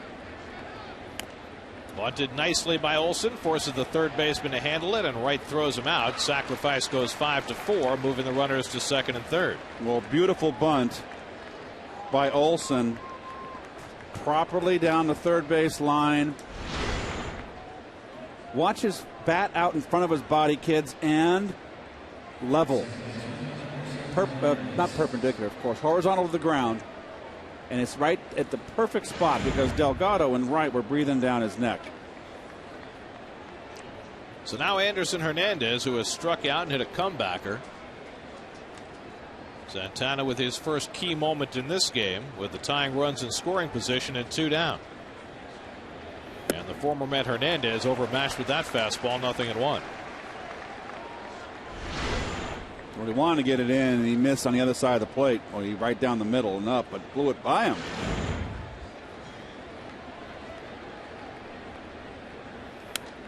Fouled away, and now Santana ahead 2 strikes. Yep, so he's in trouble. Second and third, tying run in scoring position. 2 straight fastballs ahead, 0-2.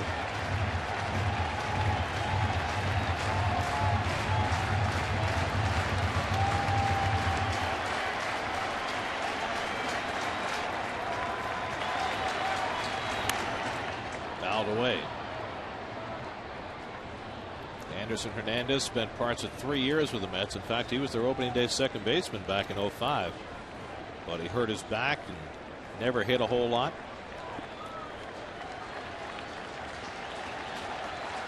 Now Santana ahead 0-2.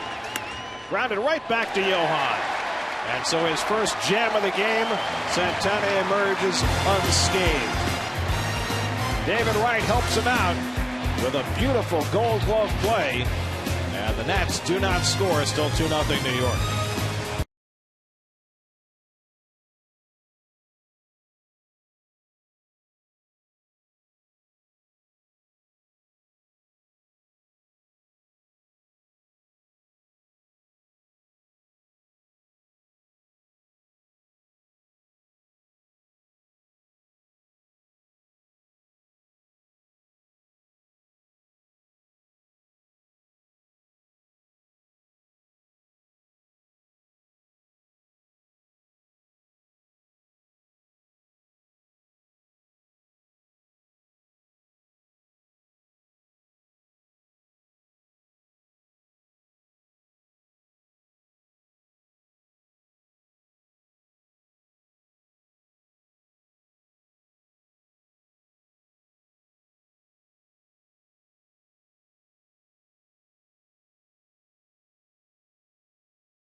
Two to nothing over the Nationals. Carlos Beltran will lead it off for New York. He, of course, with an RBI triple already in this game, and he's had a sizzling start at the plate.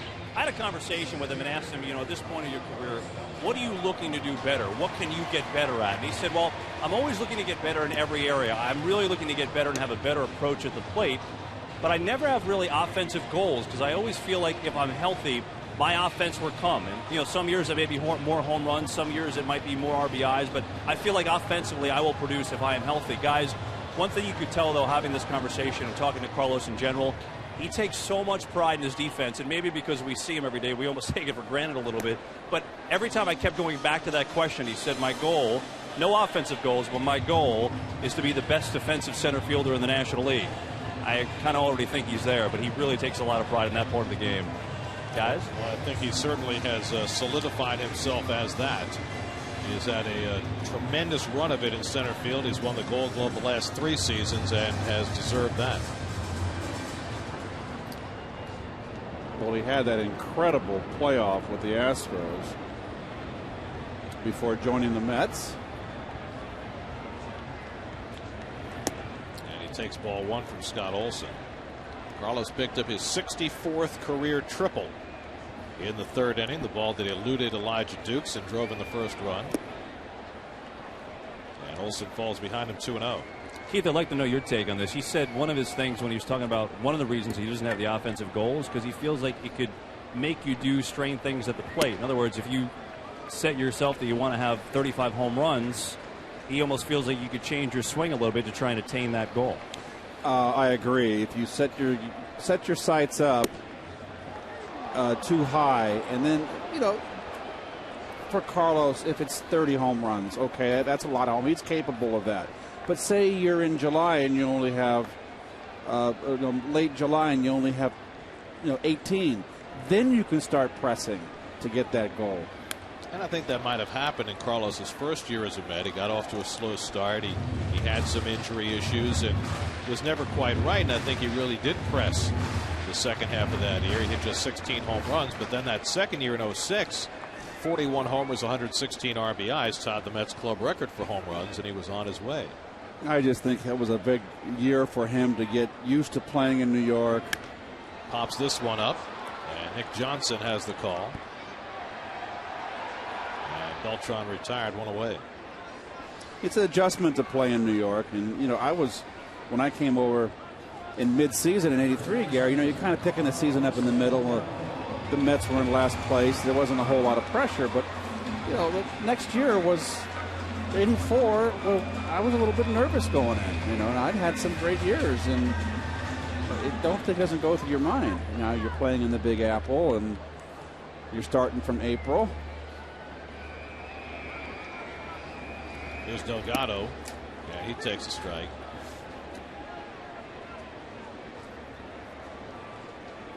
You know, your arrival in New York was a big event baseball-wise.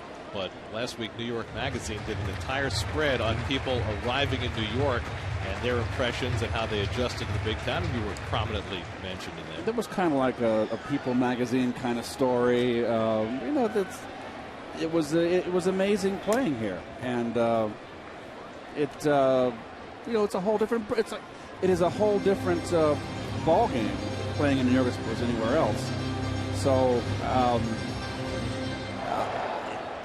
That article pretty much put it all in one big lump sum. I mean, it was just incredible when we won. I couldn't buy a dinner after '86 for a couple months, and people were buying me this and buying me that, and you know, it was just a wonderful experience. And I was kind of flattered that they chose me to be in that list of people. Delgado down swinging for the second half. Do you think it's harder for a guy in these days to come to New York, as especially as a big money free agent like Beltran was, and adjust to all the hubbub that there is now compared to, say, 20 years ago? I think it's more difficult today. I think a lot of it is because of the money. You know, it's an old saying, and you know, money can't buy you happiness. And it certainly helps. And these guys are making salaries today. They're going to put them, you know, over the top financially for not only for themselves but their families. And with it, there comes a price. And you know, there's a lot more booing going on today. There wasn't in our day. We didn't have to deal with that. I just felt a more closeness in our day, Gary, with the fans for whatever reason. I can't put my finger on it, but I felt that we had a special relationship, our guys in the '80s, with the New York fans. And I don't think that I don't know if that's happening today. And whether it's the money, I just don't know. Well, I think it would be different for this team if they had, you know, achieved their goals the last 3 years. Well, I always said that 2006 season was their year to win. Wright drives one down the left field line, and that'll settle down fair and into the corner. So David, after hearing the boos in his last at bat, turns them to cheers with a 2-out double. Well, David's fourth double of the year. They're trying to come inside. A slider down. David gets the bat on it, and he likes that ball down now. That's the big difference in David. He's a low ball hitter now. And I know he's got to feel good about that, because it's been a struggle. He's got good balance right there, hitting the ball right up at the plate.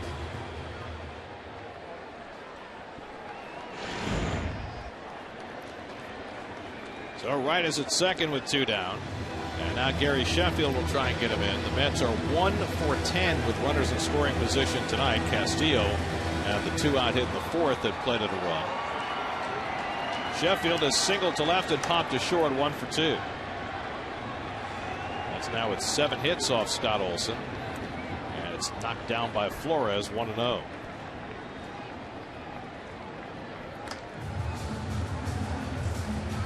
Mets with a 2-0 lead. This matches the most runs they've scored in a Johan Santana start this year.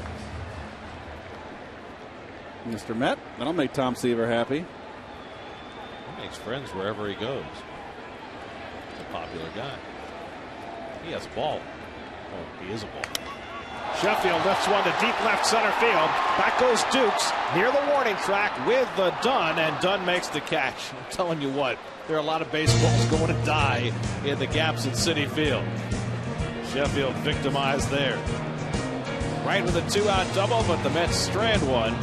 We'll look at the Brooklyn Bridge after 5, 2-0 Mets.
Top of the Mets at Mets.com. Browse the largest selection of authentic team gear, including clubhouse caps and t-shirts, jerseys, collectibles, and more. Get your team gear straight from the source.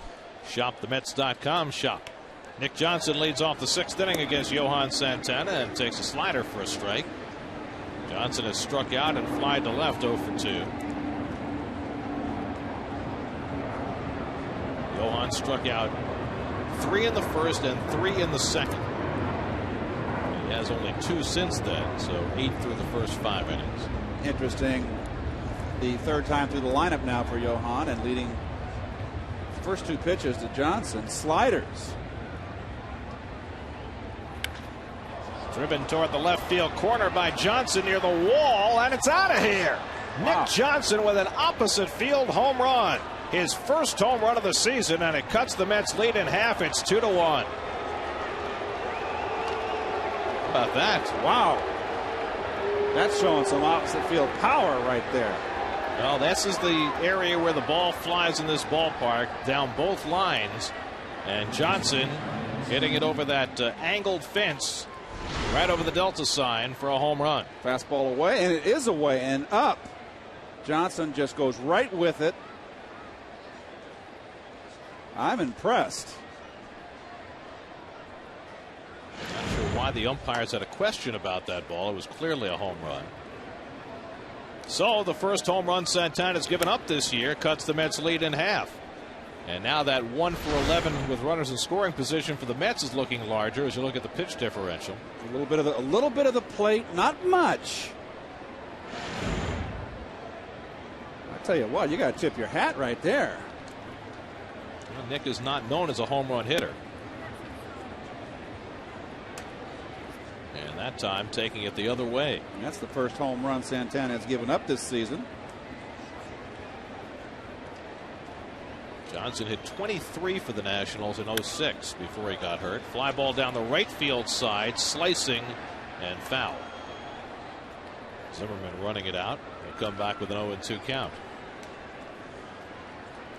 Santana had gone his last 7 starts dating back to last season without allowing a home run. It's the second longest such streak of his career. He had a 9-start span in 04 and 05 without allowing a home run. This one appeared to be a bolt from the blue. You mentioned it, Keith. Started Johnson off with back-to-back sliders and threw him a fastball, and Nick was right there.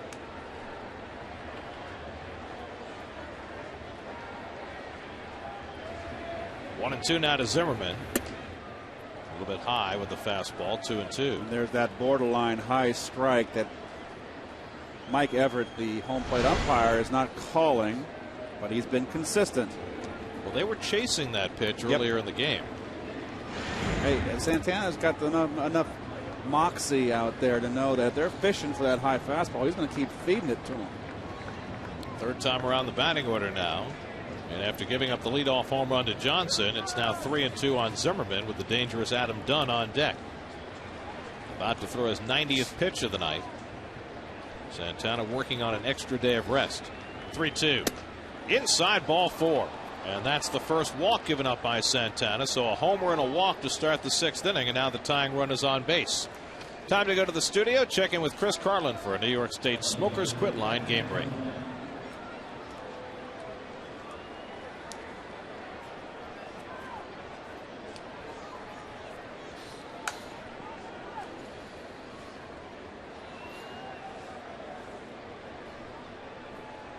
Thanks, Chris. If Keith had only known, he would have left Duncan down in Florida to taking a game.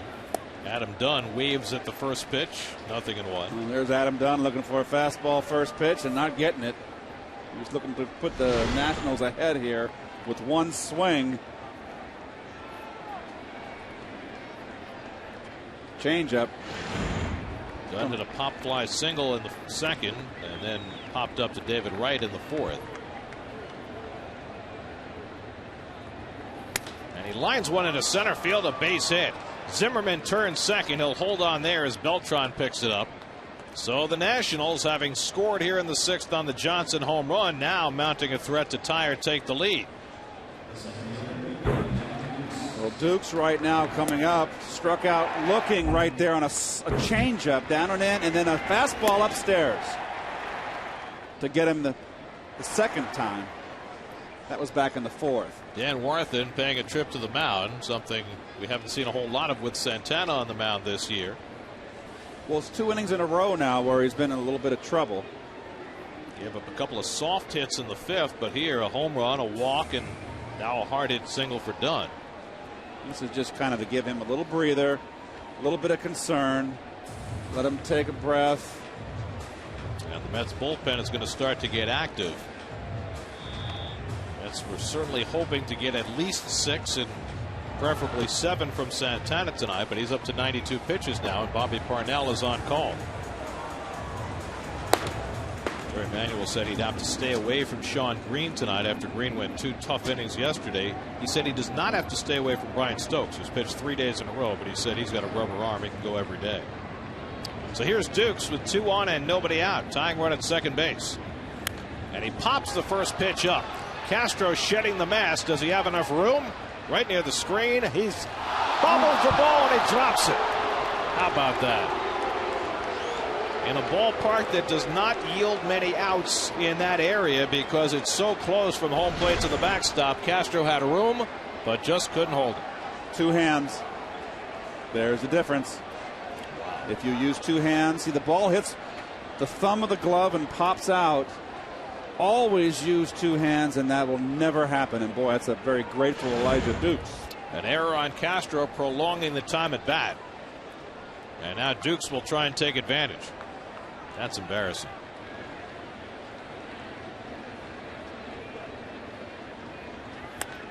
Now he pops another one. This one heads toward the dugout, and Delgado won't get there. It lands in the Mets dugout. It's 0-2.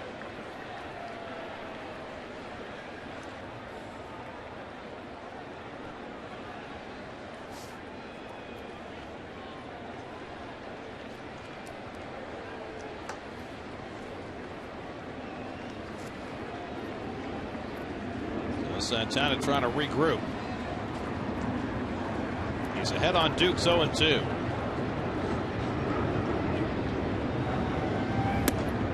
Comes upstairs 1-2.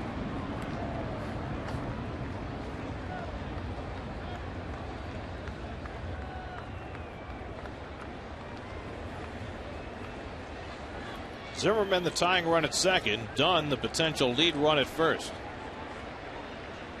Still nobody out. 1-2. Struck him out. Santana gets Dukes for the third time. 9 strikeouts for Johan. That's the first out of the inning. Well, found out one thing today about Elijah Dukes. He's got a blind spot up at the letters because of the big uppercut. Swings right through it. He's right on it, but swings right under it because his shoulders are slanted in a 45-degree angle as he swings. It drops the bat head down, and you swing right through the pitch upstairs. Can't hit it, can't lay off it. Now Austin Kearns with 2 aboard and 1 out. Kearns is 0 for 2, robbed his last time up by David Wright, and Santana works him inside. 1-0. David playing that line very close. We're not in the 7th inning yet where you would guard the line. So he is protecting that line, something that David normally doesn't do. That's where Kearns hit it the last time, and Wright made a great diving stop. Up and away, and he swings wildly at it 1-1. And you made the point earlier, you like to pitch Kearns inside. He misses here, but it's upstairs, and there's the same type of swing as Dukes. Can't tilt those shoulders. You got a high pitch, you've got to keep your shoulders square, horizontal to the ground. 1-1 to Kearns. Swings through that fastball, and it's 1-2. Johan just keeps working them upstairs. And they keep going. Watch the shoulders here. See how it's a 45-degree angle, and then the bat's going to be in the same angle as your shoulders. That's why Sheffield, for you kids out there, watch him on high balls. He stays right level, squares his shoulders up. This will be the 100th pitch of the night for Santana. 1-2 to Kearns, but first a turn to second, and Zimmerman, without anybody moving toward him, just moves back to the bag.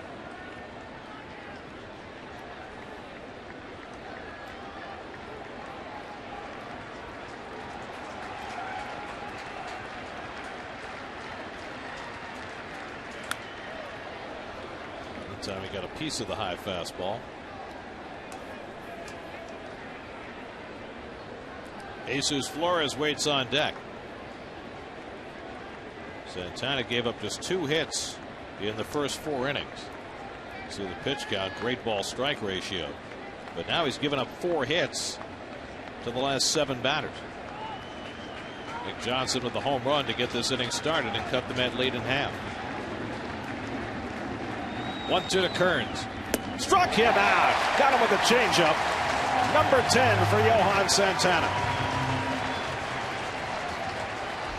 Well, this was set up with the fastballs, and what a beautiful change.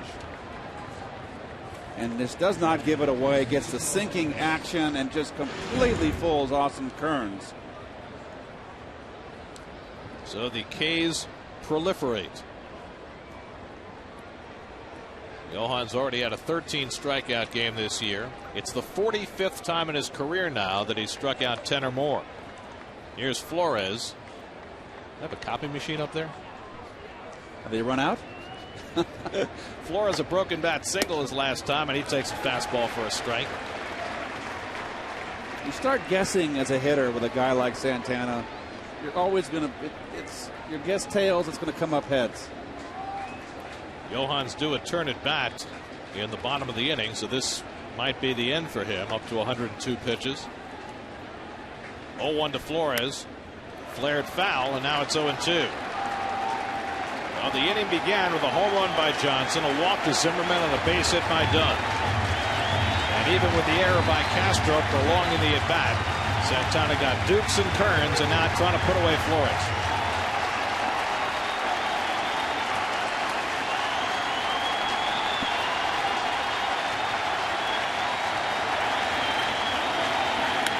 Popped up. Easy play for Wright. Side retired. A masterful performance by Santana to work himself out of further trouble and hold the lead. Nick Johnson puts the Nationals on the board. The first home run of the season for Johnson and the first hit off Santana. But as we go to the bottom of the 6th, it's still 2-1 New York.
Well done.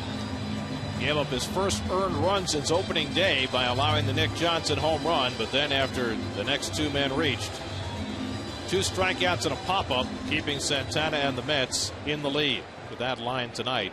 His 45th double-digit strikeout performance. Well, he is just something else.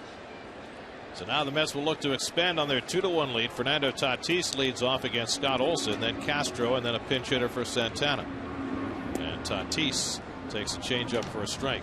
Tatis doubled off the fence in left field in the second, then drew a leadoff walk and scored a run in the fourth. That's got a run in the third, a run in the fourth. Only one of the 2 runs is earned against Olson, who's done a fine job in his own right of squirming out of trouble. Castro next, and then Daniel Murphy in the hole, ready to bat for Santana. Mets have had oodles of opportunities to score more runs for Santana tonight, but for the most part have lacked the big hit. John Maine debriefing. Saying, what did you do that can help me? Good off-speed pitch by Olson, but it's 1-2. It's the best I've seen Scott Olson throw in a long while as far as consistency with his pitches. Different hat, but still pulled down over his eyes. Yep. Got that glove covering up his face. Pitch count is low for Olson tonight. Tatis takes one the other way foul. Fernando got a start at second base. He's getting a start in left field today. Mets will face 2 more right-handers the remainder of the series. It's going to be a power forward matchup tomorrow with Mike Pelfrey against Daniel Cabrera, each 6'7". Well, maybe small forward. Cabrera, a very hard thrower, came over from Baltimore. This is the 2nd youngest rotation in Major League Baseball. Their average age is 24 here with the Nationals. Hit to right field, shallow. In comes Kearns diving. He can't get it, and it roars on by. Tatis to second. He'll turn there and head for third. Kearns just now picking it up. Tatis gets a red light from Razor Shines, but he's got himself a 3-base hit. Another ill-advised play by a Washington outfielder. Kearns had no chance to catch that ball. And a 2-1 ball game too, Gary. If you can't make this play, you have got to hold Tatis to a single. And that is just not a smart play. They've made 2 blunders out there in the outfield. And Tatis always hustling. He did that last year when he got called up, ran everything out, and that's the difference. The triple right there.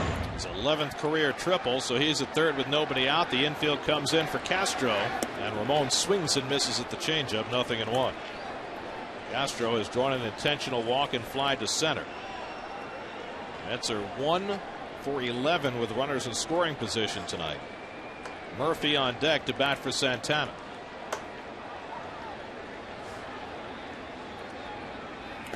Castro takes in the dirt. I'll tell you what, Flores has done a great job tonight of blocking balls in the dirt, a half a dozen with no problem at all. And that also gives the pitcher the confidence to be able to throw a curveball or a changeup in the dirt. Even with that runner at third.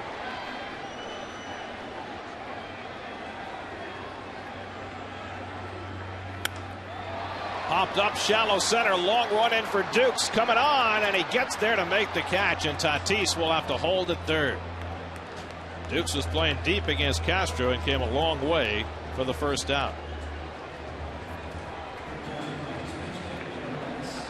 So now Daniel Murphy will bat for Santana, trying to get that run in from third. You're wondering why Jerry is pinch hitting a lefty here. His only right-hander on the bench is the catcher, Omir Santos.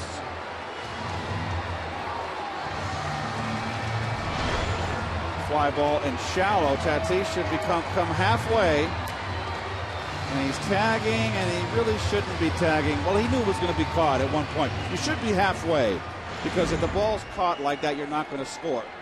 You might get thrown out if you're tagging, and then try to score if the center fielder picks it up on a bounce. So he should have been down halfway. Murphy, a career .429 as a pinch hitter, 6 for 14. And he takes a slider low and away, and another block by Flores. keeping Tatis at third. Flores has done a great job tonight.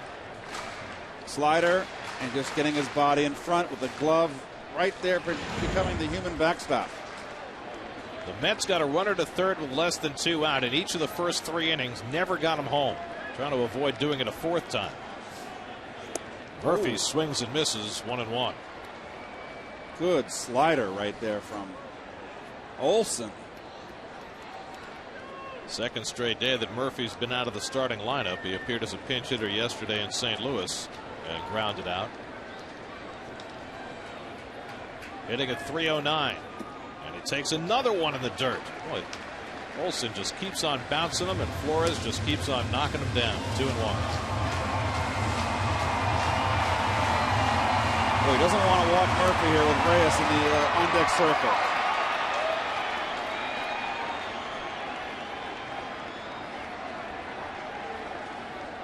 Two and 1 to Murphy. And Daniel lays off that slider, and it's 3-1. Murphy disinclined to chase those pitches in the dirt. Now he's got himself a positive count.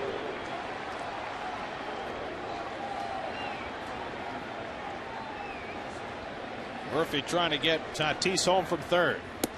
And there's a slider for a strike. How about that? 3-2. 5 straight sliders. He's going to do it 5 in a row. He's going to do it 6 in a row. So Olson's worked the count full to Murphy. And Daniel lines one to right field. On comes Kearns reaching down, and he bobbled it. He did not catch it. In comes Tatis, and it's 3-1 New York. Now this time Kearns made a dive, and he almost came up with it. Runner was going to score anyway with Kearns lying on the ground, but it's a base hit for Murphy to drive in the run. Well, good hitting by Daniel here. Soft liner, another breaking ball. Kearns almost making the play. And Gary, you're right. With the dive, the run would have scored easily. Tatis, you see, waiting. Now he has to tag up. Well, he was kind of in no man's land, wasn't he? And that's a big run right there. So now the Mets with a 2-run edge. Murphy at first, still only 1 out. Reyes is 1 for 3 on the night. Doubled back in the first, and Olson checks in on Murphy. Action going in the Washington bullpen. The Rutgers product Jason Bergman, who was just called up a few days ago, is loosening up behind Olson, who's now up to 90 pitches.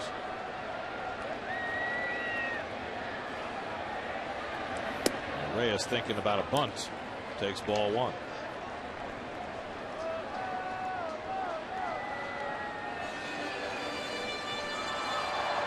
Now they got the left-hander Mike Hinckley up in the Washington bullpen.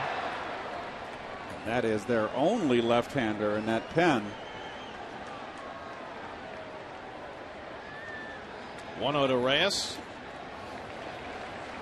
Is there a record in the Elias book for most balls blocked in the dirt by a catcher in a game? I'll tell you what. Got a tremendous amount of confidence in Jesus Flores. Well, he has definitely got some skills back there defensively. He just smothers that ball.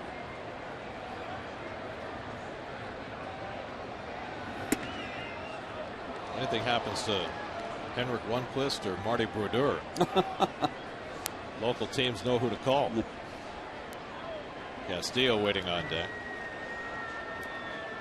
Murphy taking a look across the diamond at Razor Shines to see if anything's on 2-1. Good hit and run count.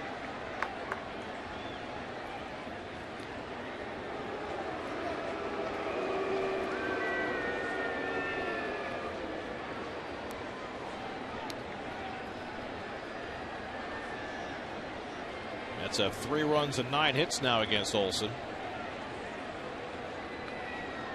And there's Bergman up again. 2-1. There's a fastball for a strike, and it's 2-2. Well, he hasn't been calling this pitch a strike, and he does here. Mike Everett, the home plate umpire, calling the high strike, and it's 2-2. Reyes grounds one foul.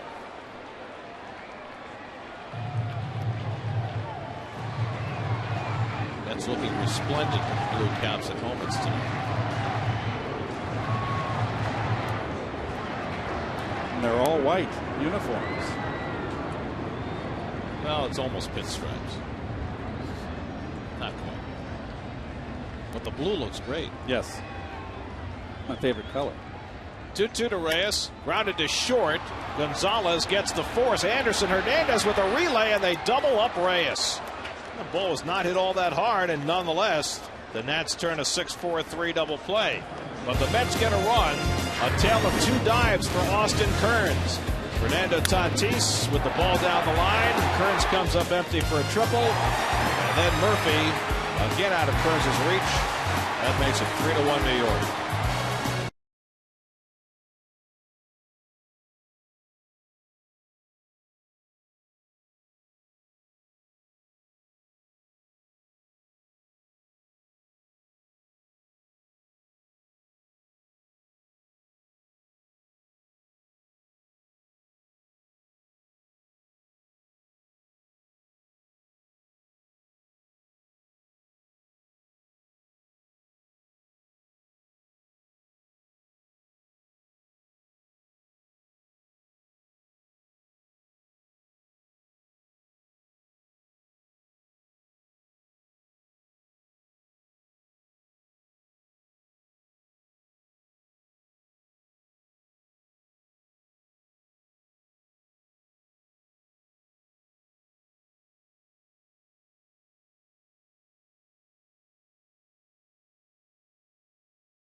Weapon. And he was as advertised tonight. Struck out the side of the first, struck out 3 in the second, and Santana was on his way. One blemish, he gave up a Nick Johnson home run in the 6th inning, but then got into further trouble and worked his way right out of it. 6 brilliant innings from Santana tonight, 10 strikeouts, gave up 1 run, and with that his ERA skyrocketed to 0.70 through his first 4 starts. Now Bobby Parnell takes over as we go to the 7th inning. Well, you see Parnell's numbers. He's off to a very, very good start. Gave up a run yesterday in St. Louis. But he comes in and throws strikes. Alberto Gonzalez 1 for 2 at a soft single to right his last time. Pitcher's spot is due up next, and Josh Willingham has come out on deck to bat for Scott Olson. Olson worked out of a ton of jams tonight. Got a little unlucky with some outfield play behind him. But you'd have to say that Olson gets high marks for his effort tonight. That's the best I've seen him throw, Gary, in quite some time.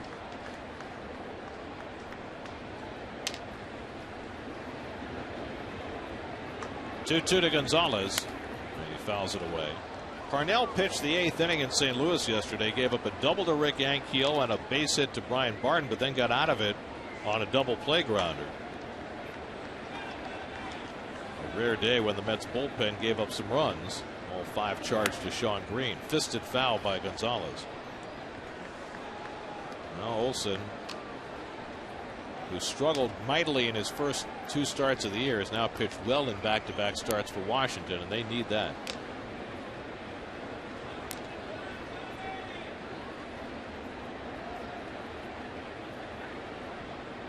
This will be the 7th pitch of the at-bat to Gonzalez, and it just misses away. 97 mile an hour, but just off the block, and it's 3-2. Boy, a good slider. Not by much. Broken back grounder and just foul. Batted ball heading in the same direction. That's always a little scary. Pat Listach, the new third base coach for the Nationals. Tell you what, it makes us feel a little old. Pat Listach coaching third and Marquise Grissom coaching first for the Nats. Those are young guys. Yes, they are. They're not old enough to be coaches. There's Marquise. 3-2. Foul back. This is turning into a marathon for Gonzalez against Parnell.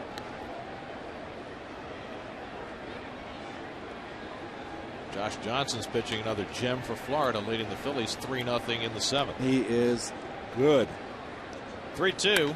Line drive, base hit into right center field. Over goes Sheffield to try and cut it off. He does, and Gonzalez will stop at first base. Nicely done by Sheffield, holding Gonzalez to a leadoff single. Nice at bat by Alberto Gonzalez. 3-2 count, don't want to walk him. This ball had double written all over it. Gary Sheffield just nice backhand. And this is the pitch here, and it's down the pipe. Little cutter, went right with it beautifully. Good at bat. So Gonzalez, a 10-pitch at bat, winds up with a base hit, and now Josh Willingham comes off the bench to bat for Scott Olson. Willingham hitting just 174, but he is very dangerous, as Met fans are well aware. Has 10 career home runs against the Mets, including 3 last year while playing for the Marlins. He had a rough year last year, injury-plagued season.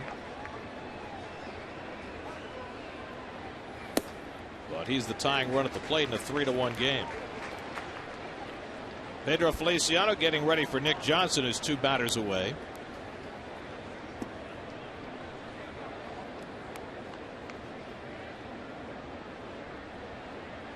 One to Willingham, and he bounces the slider, and Castro has to chase it to the backstop, and Gonzalez down to second base on the wild pitch. Well, Ramon did not have a good footwork here and tries to backhand it instead of getting in front, and there's the difference right there. He did not try to smother it like we've been showing you. His opposite counterpart, Jesus Flores, he did not get his body in front. Well, it certainly is a contrast watching what Flores has done all night. So now a runner in scoring position with nobody out. And Santana, who last year lost how many games to the bullpen? 7. He's out. He's in that dugout. I guarantee you, sweating right now. There's Flores, who's done a great job tonight. 2-1 the count to Willingham. And it's on the outside corner. Got the wide strike there, and it's 2-2. Willingham now 30 years old, 5 seasons with the Marlins before coming over in the trade that sent Emilio Bonifacio to Florida. He's cooled off after that hot start. 2-2. Struck him out. High fastball at 97 from Parnell. 1 away. It's 11 strikeouts for Met pitchers tonight. A lot of high fastballs today. Santana was living upstairs with that fastball and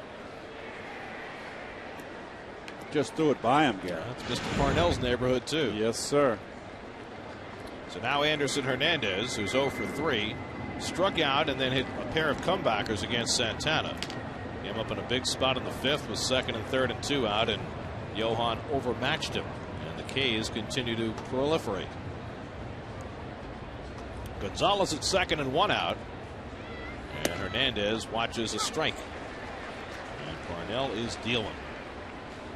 Well, I got to believe Feliciano will be the next man in to get Nick Johnson. Dan Warthen making sure he's ready. Feliciano has actually gone a couple of days without pitching. It's been a rare event. And Hernandez beaten with that fastball, and it's 0-2. A big cut by Anderson, but just dial it up a notch. He got beat badly. All right, threw it right by him. A little tardy. Time to climb the ladder.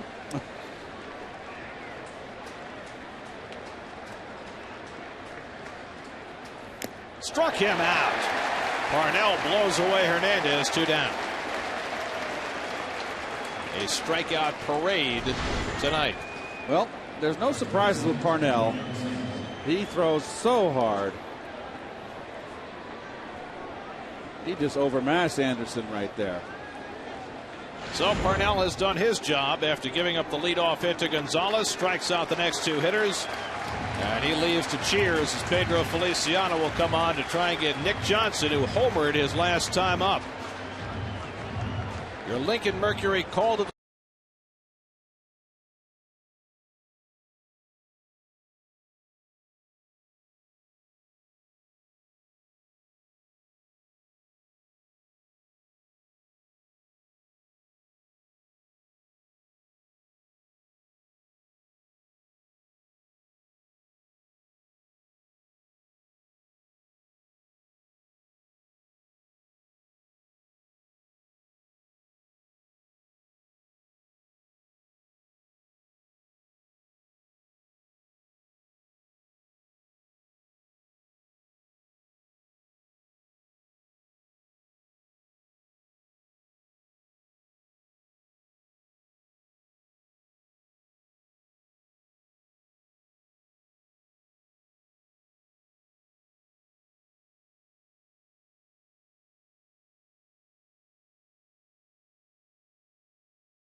year set a Mets club record for appearances, has actually had 2 days off. He pitched the 21st game in St. Louis, and that's because Casey Fossum has been joined the roster. They needed a second left-hander. Nick Johnson takes inside for ball 1. Johnson has accounted for the only Washington run, an opposite field home run against Santana in the 6th. JJ puts up in the Mets bullpen. If Feliciano doesn't get Johnson, Jerry will not hesitate to bring Puts in here in the 7th. Missing inside, it's 2-0 to Johnson. Well, here's the home run to the opposite field, right down the line. And let me tell you, that was impressive power to the opposite field. Johnson's first home run of the year and the first one given up by Santana this season. 2-0 to Nick Johnson.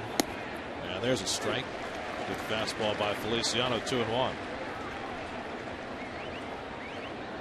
Johnson off to a flying start this year, hitting .377. Ryan Zimmerman on deck.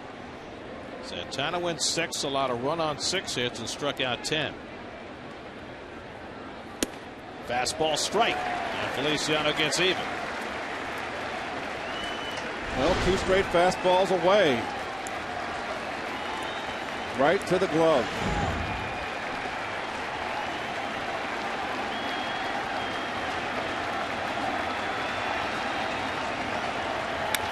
Right back to Feliciano. So Pedro comes on, gets his assignment, and gets the Mets through the top of the 7th. 7th inning stretch time, 3-1 New York.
At the view from the Pepsi porch with Kevin Burkhardt. Indeed tonight, Gary, I'm in the middle of a birthday party, so I kind of found the fun out here. I just want to give a little interesting fact about this. You know, we talked a lot about it last week, how it's 8 feet into fair territory with the overhang. Well, this was really, the idea came from the old Tiger Stadium, had that overhang in right field that went 10 feet into the field, and that was really designed because originally Tiger Stadium had the single grandstand in '36 when they decided to expand it. They had nowhere to go in right field because the street was right there, so they had no choice but to have the overhang. Then you go back to the Mets' original home, at the Polo Grounds. They had a 21-foot overhang in left field. That made the porch 250 feet. This one's a little bit farther, guys, but still quite a party atmosphere out here. Back to you. You don't find Dusty Rhodes out there in the overhang in right field at Citi Field. Luis Castillo takes a curveball strike from Jason Bergman. Well, Jason Bergman did not make the ball club out of spring training. Had a 2-11 year last year. Just had a nightmare season. ERA over 5. Well, his highlight last year came at Shea Stadium. Remember that game he hooked up against Mike Pelfrey? That's the game we did from the upper deck. Yes. Pelfrey had a no-hitter through 6, but Bergman won the game 1-0. Castillo takes low and inside 2-2, and that was one of only 2 wins for Bergman in that 2-11 season. Bill Hanrahan, the Washington closer, getting up. The Nats bullpen was just awful through the first 2 weeks of the season, and they sent 3 pitchers out to change the program a little bit, and Bergman was one of the guys they called up. This is now his first appearance.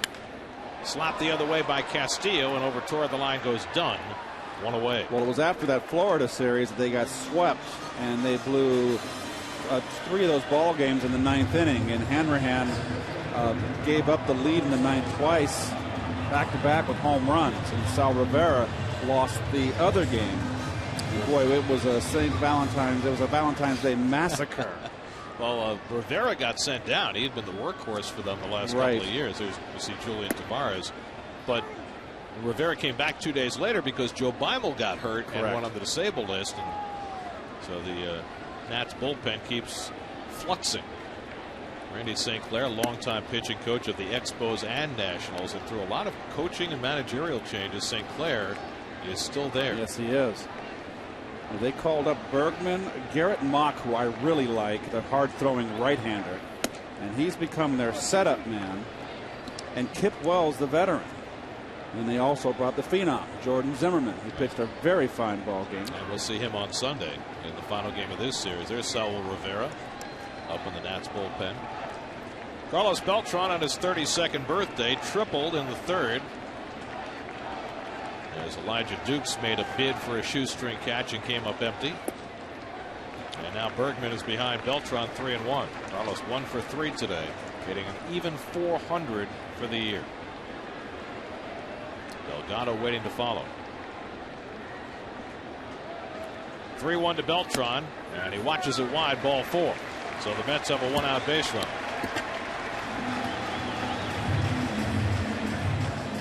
New York Mets baseball on SNY is brought to you by Geico. 15 minutes could save you 15% or more on car insurance. Visit geico.com or call 1-800-947-AUTO.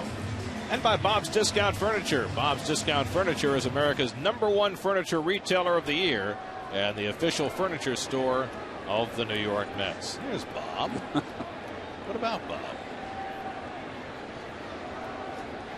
Here's Delgado, who's 0 for 3 tonight. A couple of strikeouts against Olsen. Now facing the right-hander, and he cuts and misses. Delgado's fallen into a bit of a hole. 3 for his last 23. Well, he didn't have a good at-bats against the left-hander Scott Olsen. Got beat on that fastball. They have the full shift on against Carlos, with Zimmerman almost to second base. Tries to hold on the slider, and he stopped it in time. C.B. Buckner with the call. And it's 1-1.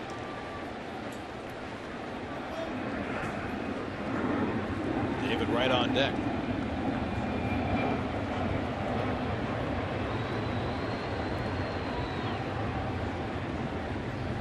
And Carlos takes a curveball for a strike, 1-2.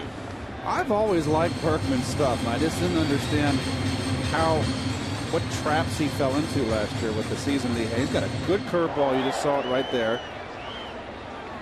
His biggest trap, he gave up 25 home runs in 140 innings. Home runitis. That's hard to do, especially in that park.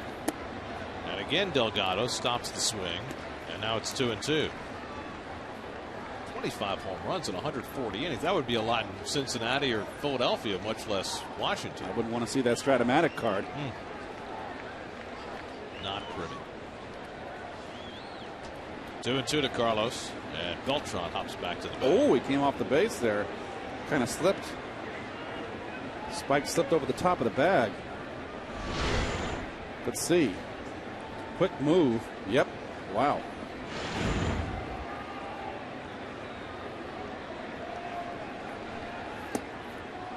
And now a full count to Delgado.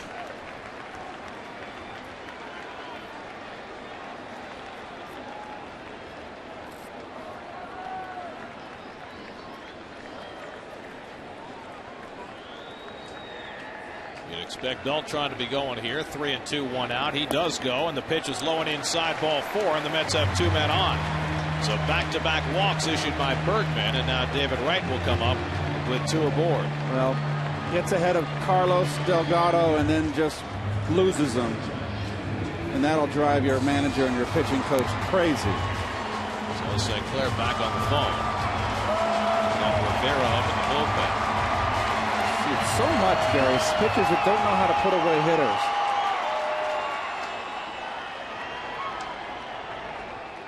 So now Wright, who doubled down the left field line in the 5th inning after striking out in his first 2 at-bats.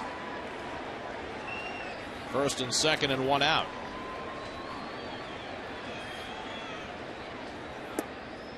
And Bergman misses low. And it's become a breaking ball pitcher. And you can't get it over. You're in a world of trouble. Jason Bergman out of Manalapan High School and then Rutgers University. If you look at Sheffield on deck. So it's always a little special for Jason when he pitches against the Mets. It's almost like coming home. Right goes the other way to deep right field. That goes Kearns onto the track, and he runs it down. Nicely played by Austin Kearns deep into the well at the Modell zone. Robbing Wright of an extra base hit. Well, this is a fine play right there by Kearns. Over the shoulder catch.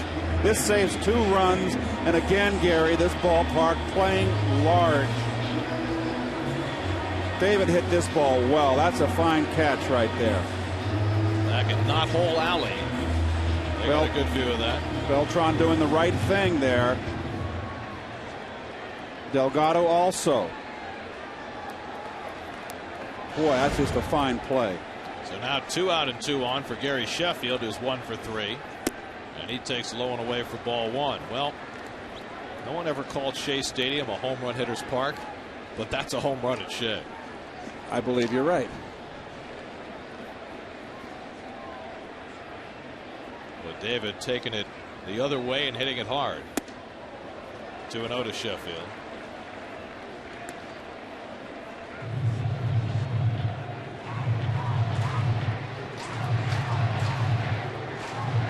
Now a visit to the mound. Randy St. Clair is going to come out and talk to Bergman. He doesn't want him to throw a cookie on 2-0 to Sheffield.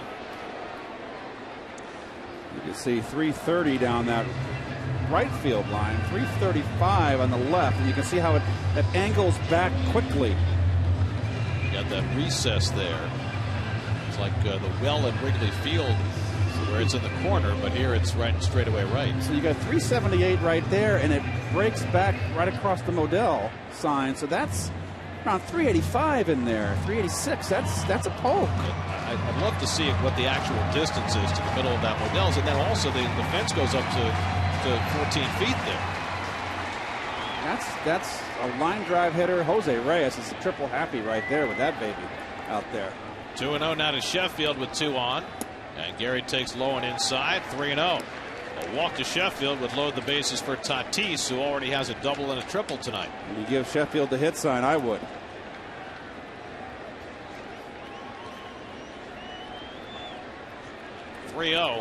And he takes it wide. Ball 4, and the bases are loaded. 3 walks in the inning given up by Bergman. And now Tatis has an opportunity with the bases full. Will not do it against Bergman, though, as Manny Acton comes out to make the pitching change. He wants the tall guy. So Bergman's going to leave. And we'll get a pitching change for the Nats with Tatis coming up with the bases full when we come back. Mets leading 3-1.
Get the latest on the Mets and Yankees and the Stanley Cup playoffs. Catch Brian Custer and Brandon Tierney as they tackle all the big sports stories of the day in the Wheelhouse, weekdays at 5:30 only on SNY.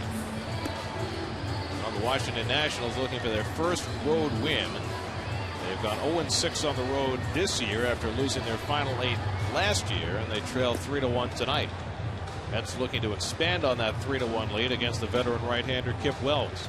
Well, Kip Wells, a 9-year veteran, and he has bounced around. Came up with the White Sox back in '99.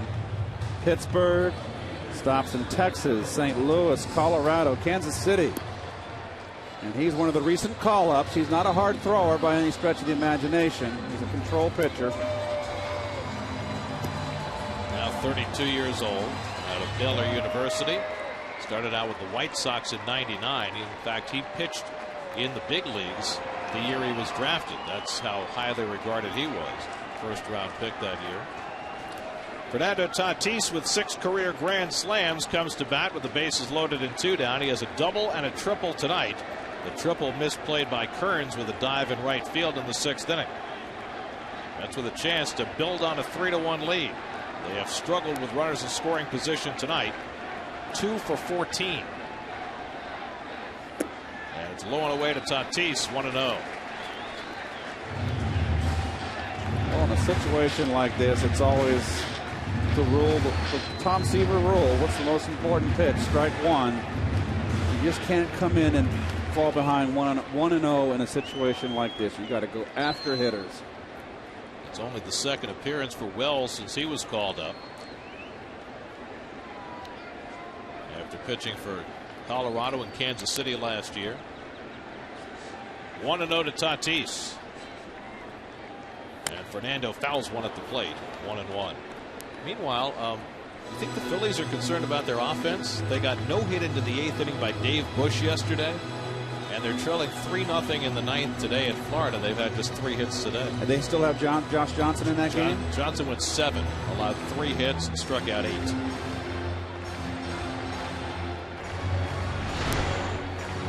Well, the old sinker down and in gets under your bat, and where's it get you, right? Your shin, and that hurts. Tatis shakes it off.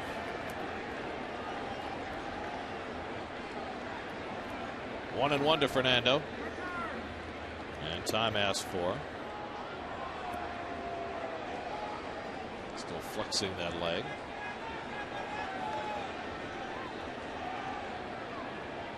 Wells trying to get Bergman out of a mess. Bergman walked 3 to put the Nationals in this predicament. Ooh. The slider misses. 2-1. He wanted that one. close. You see the breaking ball. Fingers close together. Index finger and his middle finger.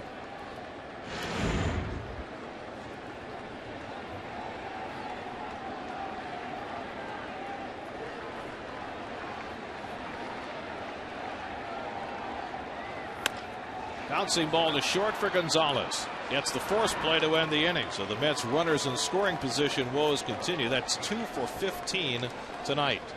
3-1 Mets. What's coming in?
Streak. Have a 3-1 lead as we go to the 8th. Well, out in the Empire Suites in right field, there's the gathering for the Gary, Keith, and Ron event tonight, first of the year. Happy to go down there and meet the folks before the game tonight. Go to GaryKeithandRon.com if you want to be part of that happy group.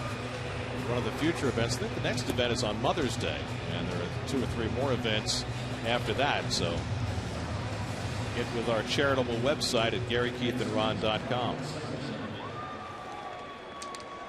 Changes for the Mets as we go to the 8th inning. Jeremy Reed comes in to play left field. Ryan Church comes in to play right field. So Jerry Manuel goes for defense as he brings J.J. Putz in to try and set things up. Well, Putz off to a good start. Has not pitched in a couple days. Got roughed up in St. Louis in that L. He suffered a loss. That was the ball Murphy misplayed in left field as Ryan Zimmerman takes a strike. But the Mets have it set up the way they have planned it. Parnell and Feliciano shared the 7th after Santana went the first 6. And now they've got Putz ready for the 8th and K-Rod for the 9th. Zimmerman 1 for 2 and a walk. And he swings through the fastball. 95 from Putz, 0-2. Well, Putz those hard and up and in. Boy, they've been watching Santana. They've been pitching upstairs. They're swinging right through it. Not much of a variation on the theme. Adam Dunn waiting on deck. And then Elijah Dukes here in the top of the 8th. Putz ahead 0-2. Missed with that fastball, 1-2. If you're keeping a scorecard, by the way, Ryan Church is batting 9th in the order. Jeremy Reed is hitting 6th, and the pitcher Putz goes in 7th.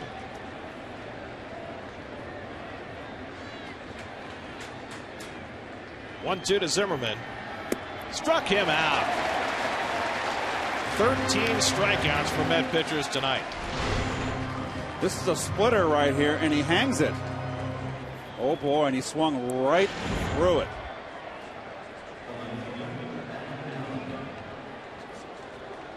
they've got. Oh, the names. They've got Santana's picture on the first 10. Then Parnell gets his 2, and I guess they have to create one now for JJ. Very creative. American ingenuity. Here are the K providers. Adam Dunn takes a strike. Remember when the K corner started with Doc? Yes, of course I do.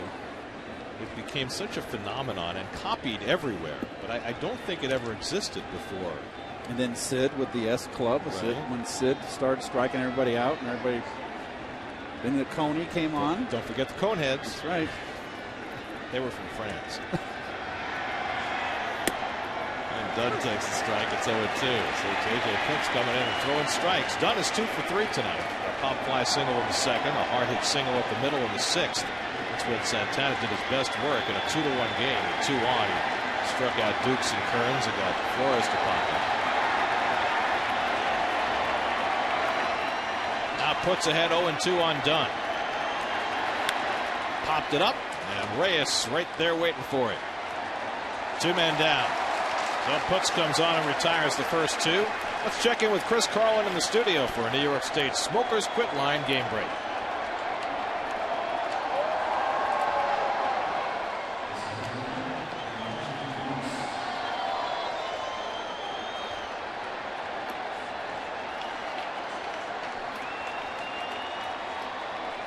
There's Dwight. That is the progenitor of the K corner right there. He's the man who inspired it. It's nice to see Doc back in the ballpark on a regular basis. It is. One of my favorites. There's his name here on the wall now at Citi Field. Here's Elijah Dukes, and he takes a strike from J.J. Putz. The sound you hear, by the way, is the fans doing the wave. They're trying. Well, it's interesting because at Shea, when they tried to do the wave, it would always stop in the corner because there were no seats in the outfield. Now it goes all the way around, and so it keeps going, for better or for worse. Dukes fouls one off, and it's 0-2 to Dukes, who's trying to avoid the dreaded golden sombrero. Oh, goodness. John Candelaria gave me a golden sombrero back in the day.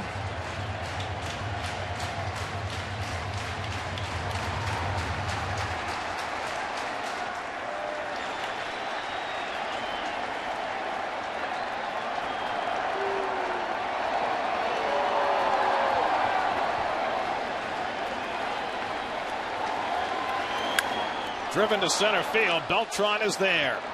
Dukes gets his bat on the ball this time, but lines out to Beltran. And J.J. Putz turns in a 1-2-3 8th inning. 3-1 New York.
Here, be sure to join Chris Carlin and former Met Bobby Ojeda for all of tonight's highlights, exclusive interviews, and Jerry's post-game reactions on Lincoln Mercury Post-Game Live immediately after tonight's game and immediately after all 162 Met games this year, right here on SNY.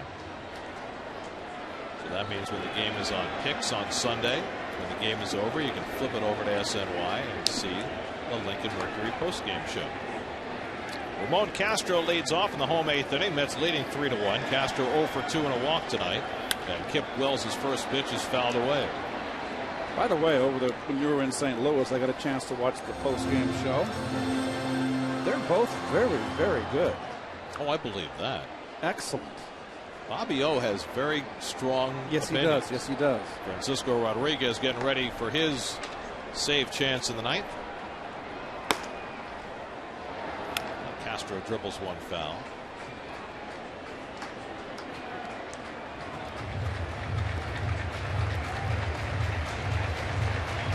Very impressed that you were watching the post-game show. Oh, my old buddy, I had to keep an eye on Bobby, see how they were both terrific together, Chris and Bob.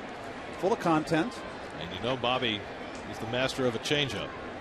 Here's the 0-2, and the breaking ball misses inside, 1-2. What do you used to call it? The dead fish? The dead fish.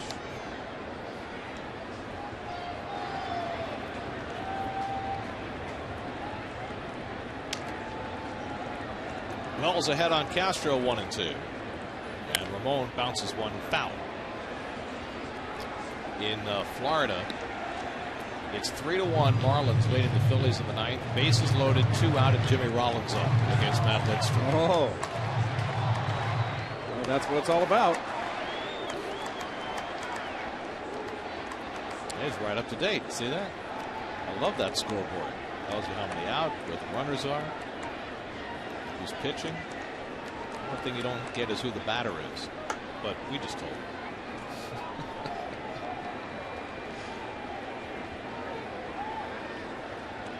you. Again, the 1-2 to Castro, and he hits it hard, base hit in left field.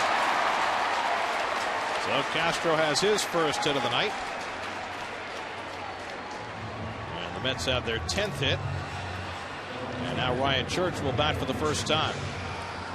Church came on for defense at the top of the inning. Ryan had a big day at the plate yesterday in St. Louis. He was credited with 2 hits. He could have easily had a third on a ball that was scored an error in right field on Ryan Ludwig. And he also hit a ball up the middle on which Skip Schumacher, the second baseman, made a tremendous play.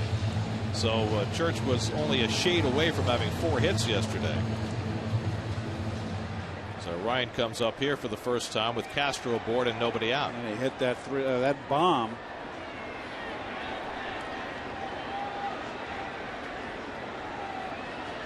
Home run yesterday for Church, his first after 114 at bats without one, going back to last year. And he looks as though he was bunting. I'm not sure whether that was a bluff, a sacrifice, or what. I got to believe it was of his own making there. I don't think Jerry wants him bunting here. Got that runner, holding the runner on first, a big hole between first and second to set up a first and third. Well, if he's sacrificing, he needs to keep still. There he's taking, and it's low 1-1. By the way, Rollins walked with the bases loaded. It's now 3-2 Florida. Reyes waits on deck. Mets have had opportunities in every inning tonight. They have left 10 runners on base. And now Church is bunting, and he lays off. It's 2-1.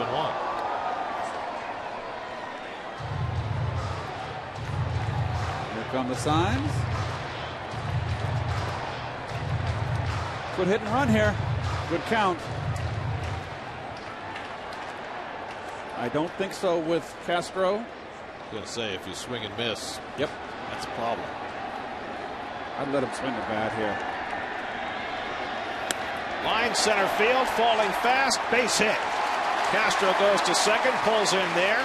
So Church has a base hit in his first at bat of the day, and the Mets have 2 men on. Well, Church has got off to the hot start. There it gets that fastball away.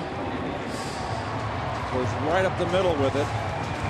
Playing very deep is Elijah Dukes. Now Manny Acta coming out to the home plate umpire Mike Everett, so he's going to make a double switch with Reyes and Castillo and Beltran, 3 switch hitters in a row coming up. And let's see what's going to happen here. Is he making a change or is he not? Manny went to the home plate umpire and then went back to the dugout. He had his lineup card in hand as though he were going to make a double switch, but it looks like he's making no switch at all. Saul Rivera is up in the bullpen. That was odd. He ruined my scorecard. Oh, you already took the pitcher out? I marked his hits. Shane Victorino just hit a grand slam of Matt Lindstrom. Phillies with 6 runs in the 9th lead the Marlins 6-3. Wow. Lindstrom, I'll tell you, we saw it that first series down there. He does not look right. Well, he hurt his shoulder, his rotator cuff, right, in that WBC. So here's Reyes. They look for the sacrifice. Reyes 1 for 4 tonight, doubled back in the first. And Reyes lays off, and it's ball 1. Well, you're going to be a bunt situation here. You're going to be in at the corners. Boy, Dukes is really playing a very deep center field.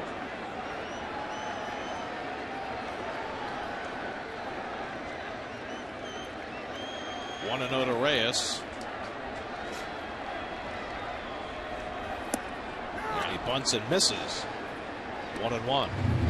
It's very interesting. Reyes, a very good bunter. Good drag bunter, but he very rarely does. But he's a good drag bunter. How many guys have you seen that can drag bunt but have a tough time sacrificing when they square up? Well, he doesn't really square. He doesn't really have his feet set. He's moving toward first as though he were bunting for a hit. And you can understand that because anytime he lays one down, he's always a threat to beat it out. See if they keep the bunt on.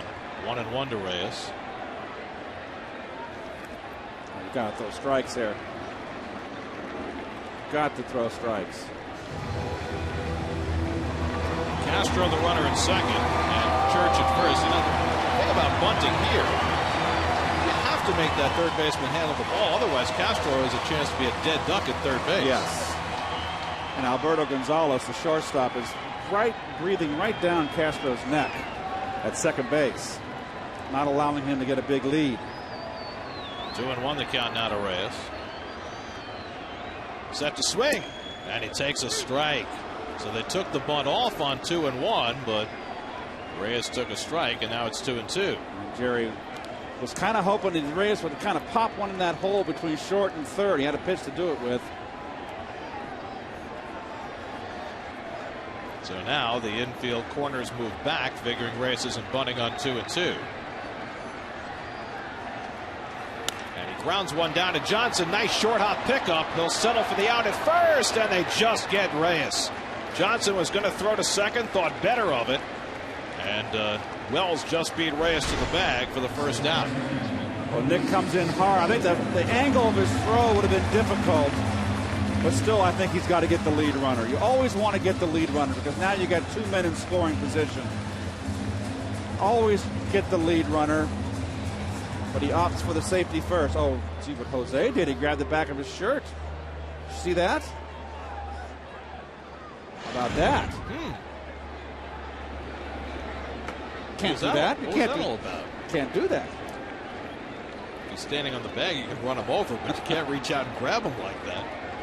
So it's like a sacrifice now. It takes away the double play. So now Castillo with 2 in scoring position, and that forces the Nats to bring the infield in. They're not going to walk Castillo now with Beltran on deck. Castillo has 2 hits and has driven in a run tonight. Now hitting at .391, and he takes way outside ball 1. After the Victorino grand slam, Utley another home run. It's 7-3. Wow. Talk about your 9th inning meltdown. Marlins had a 3-0 lead going to the 9th. It's now 7-3 Phillies. I guess they've solved their offensive woes in one big inning. And that's all on Matt Lindstrom. 1-0 to Castillo. takes a strike at the knees, 1-1. Beltran to follow. K-Rod getting ready in the bullpen to pitch the 9th inning. As the Mets try and snap a losing streak. See what they've done with runners in scoring position tonight. That's unbelievable. 2 for 16. And it started early. Reyes led off the first inning with a double, and the Mets couldn't get him in. But they've scratched out 3 tonight. And now Castillo badly fooled, and he's in a 1-2 hole. Change up here. Bottom drops out. Way out in front, Louis.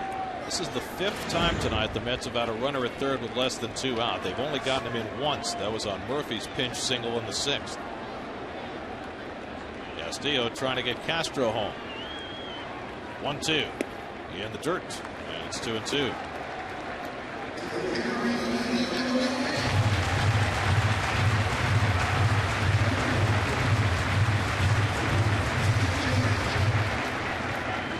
Better than 40,000 tonight. 40,522 on a beautiful Friday night at Citi Field.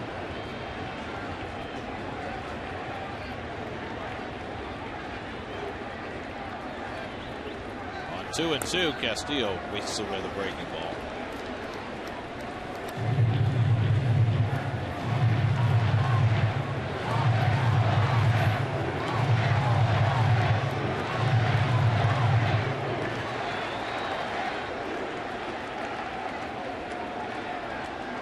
Kip Wells on the mound. He's given up hits to Castro and to Church in the inning. They're in scoring position. And Castillo hits one down to third for Zimmerman. Castro has to hold, and that's the 2nd out. Now Castillo trying to slap it by him, but Zimmerman is a vacuum down there, and there are 2 out. Well, nice play by Zimmerman. This is a nice at bat by Louis. Hit the ball hard. Just a nice play by the young third baseman. Well, Beltran is hot, and Delgado right now is not. And so the Nationals are going to walk Beltran intentionally and pitch to Delgado with the bases loaded.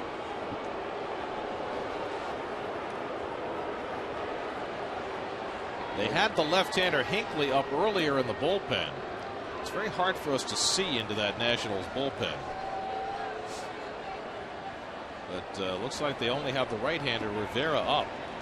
You know, the San Diego Padres filed a complaint with Major League Baseball about the visitors' bullpen here at Citi Field. Not only do we have trouble seeing in, but the pitchers down there, they can't see the game. And so they filed a complaint. I don't know what they're going to do about it. Well, I read the article in the paper. They were going to work with MLB, the powers to be. When the Mets were gone in St. Louis, they came out and looked at it. I don't know what they can do. Well, they're talking about putting TVs in there so they can see the game that way. But, you know, the solution would, I guess, would be to somehow elevate that back bullpen. There's the TV that they've got down there so they can at least watch us, hopefully, with the sound down. You don't want to listen to us. That's their prerogative. Here's Delgado, who's 0 for 3 and a walk. Bases loaded, 2 down.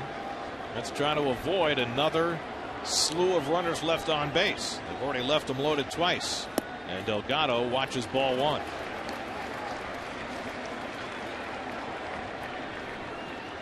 Castro is at third, Church at second, and Beltran at first with 2 out. Not so quite a big shift. You see right there. And Carlos watches low, 2-0.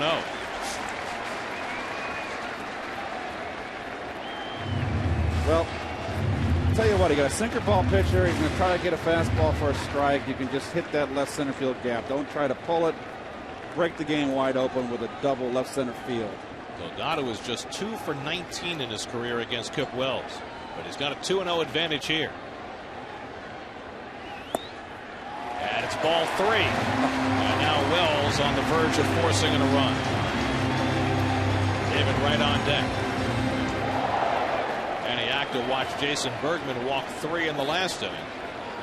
Now after 2 hits and an intentional walk, Wells behind Delgado 3-0. Delgado already has a home run on a 3-0 pitch this year. 13 career grand slams. And he takes a strike. 3-1. He's got to throw another one. He's got to throw two more. Mr. Delgado's in the driver's seat. Trying to fight his way out of a bad week at the plate. And a spot to do it here.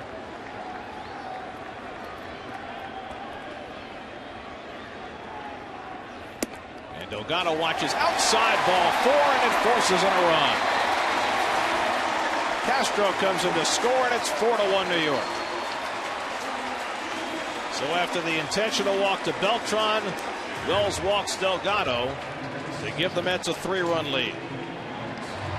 15th run batted in for Delgado. Well, falling behind did him in. It's just amazing. So many walks. 7 walks for Washington pitching tonight, including 2 intentional walks.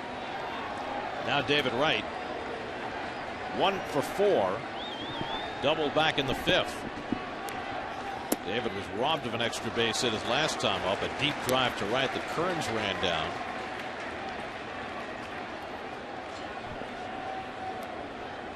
Church now at third, Beltran at second, and Delgado at first. One more run and K-Rod would not have a save chance. No matter. Cut and a miss, 1-1 to right. Well, he doesn't have much faith in his fastball. He just threw one right there. Pretty good movement, looks like to me.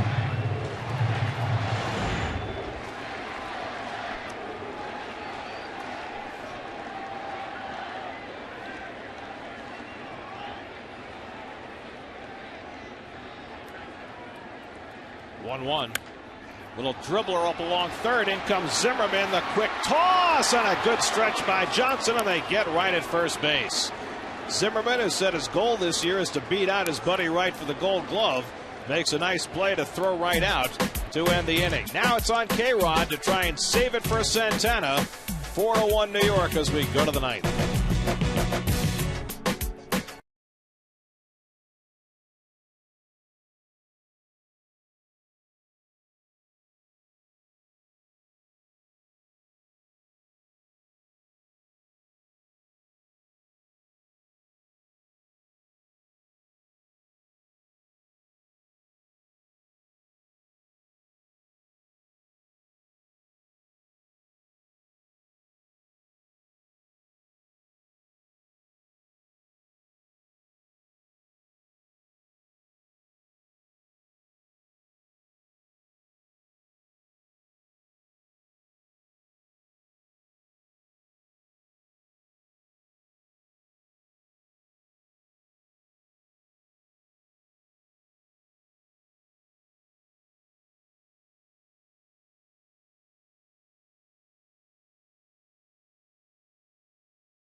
Is brought to you by IOTV. Get the best in HD free with IOTV. By Corona. Enjoy responsibly. By Sponge Tech, America's cleaning company. And by Buick, Pontiac, GMC. 0% financing available now at your tri-state Buick, Pontiac, GMC dealers now. Well, it's been 6 days since Francisco Rodriguez went to the mound. And he will bid for the save tonight. Well, he's been the man, and he has been perfect in his 6 games with the strikeouts compared to innings pitched. Austin Kearns leads off in the 9th inning in a 4-1 game, and Kearns takes low for ball 1. Kearns has struck out twice. In between, he was robbed of a base hit on a great diving stop by David Wright. Santana went the first 6, allowed a run on 6 hits, struck out 10. And the bullpen has been solid. Bobby Parnell retired 2 hitters in the 7th. Pedro Feliciano got the only man he faced. And J.J. Putz pitched a 1-2-3/8 to set it up for K-Rod. And the K's he got a little smaller for Putz there. I don't know why. Putz is 6'7"? Good change up by Francisco Rodriguez, and it's 1-2.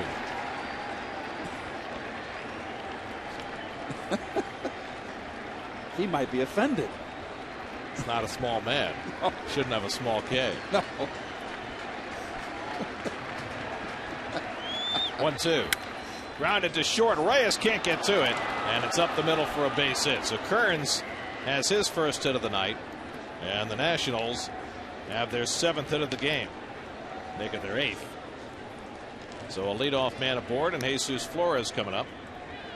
The Nationals try to avoid their 15th consecutive road loss going back to last season.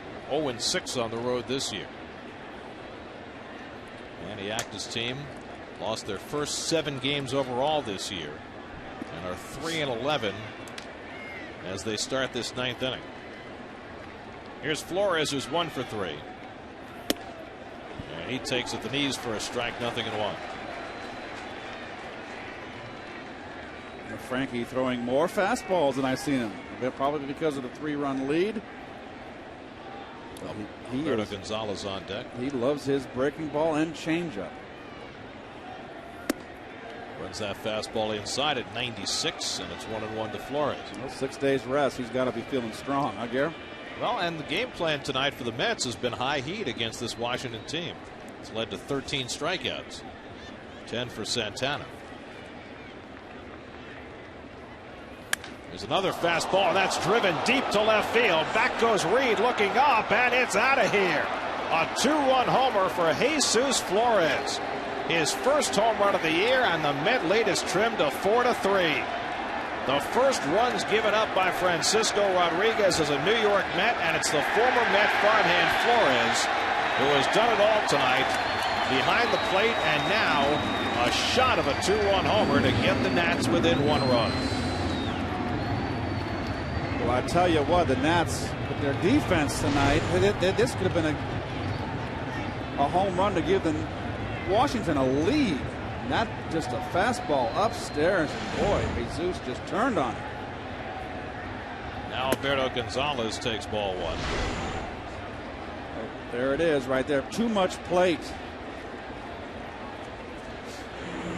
Well, in his 62 save season last year, K-Rod gave up only 4 home runs, including one memorable one to Damian Easley when he blew a save against the Mets in Anaheim. Now he's working with a 1-run lead. Gonzalez is 2 for 3. Had a great turn at bat his last time up against Bobby Parnell. Single to right center. And he takes low. And now it's 3-0. Alex Cintron has come out on deck to bat for the pitcher. So an uneasy moment for the fans at Citi Field. 3-0. There's a strike, 3-1. A leadoff single by Kearns, and then Flores with a 2-run homer. Well, they're just not coming easy, are they?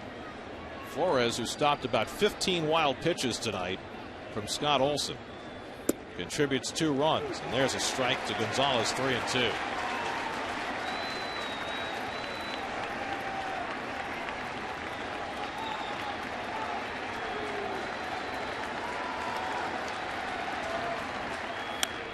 Lifted foul.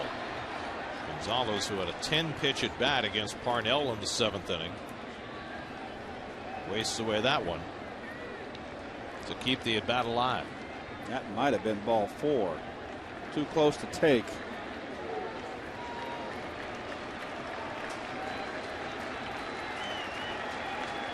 Again, the 3-2. Looped into right center field, moving over Beltran, and he makes the grab. 1 man down. He was playing shallow against Gonzalez, and that paid off. 1 out.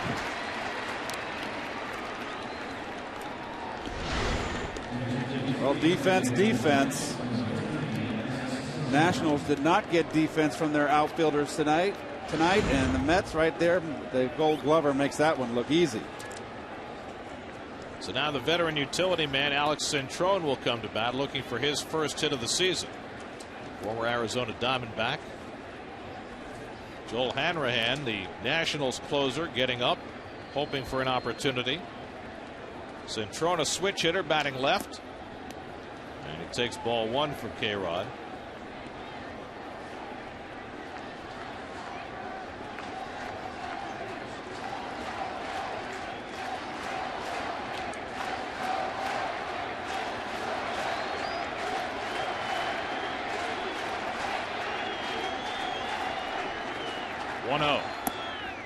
And K-Rod again falls behind 2-0. You got to wonder if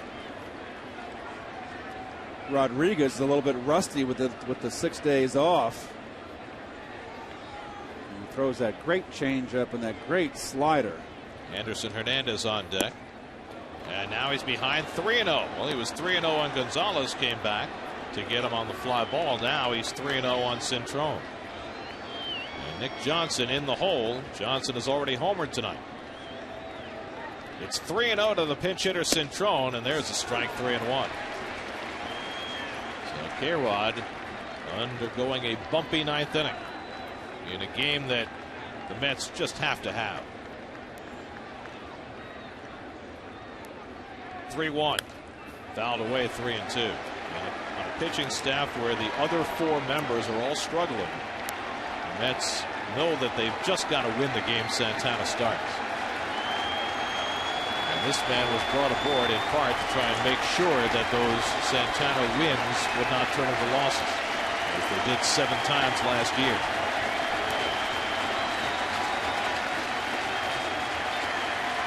Three-2. Breaking ball. He went around, strike 3. Centrone thought he had stopped the swing, but Mike Everett, the home plate umpire, punches him out, and they're a 2-man down. Well, 3-2 curve right here. Tough pitch to lay off. Not a strike, but just completely ties up Centrone. And yes, he did swing.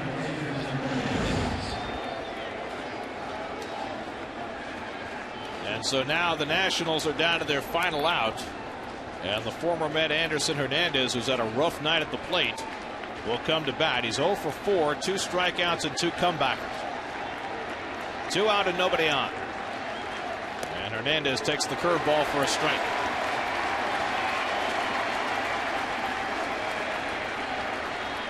Day game tomorrow. Mike Pelfrey against Danielle Cabrera at 1 o'clock.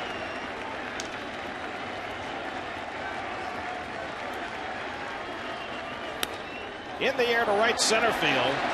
Church and Beltran converge, and Beltran puts it away, and the ball game is over. Francisco Rodriguez survives the 2-run homer by Flores to save it for Johan Santana, and the Mets return home and snap their 4-game losing streak as they take the opener of the series from the Nationals 4-3. Well, Gary, you said it. It was a must-win for the Mets to stop the 4-game losing streak, start the homestand out off on a right foot against the last-place Nationals. Santana, 6 innings, 10 strikeouts. The first 6 outs were strikeouts. Not done since David Cohn in '91. So Mets get off their schneid with a nice W. Well, Santana's ERA ballooned all the way to 0.70 by giving up a run in 6 innings today. The bullpen did its job. Parnell, Feliciano, and Putz gave the Mets 2 scoreless innings. And then K-Rod survives after giving up the 2-run homer to Jesus Flores by getting the next 3 hitters and preserving what turns out to be a 1-run victory. The Mets have already played 8 1-run games this year, winning half of them. And K-Rod has his 4th save of the season. So the Mets now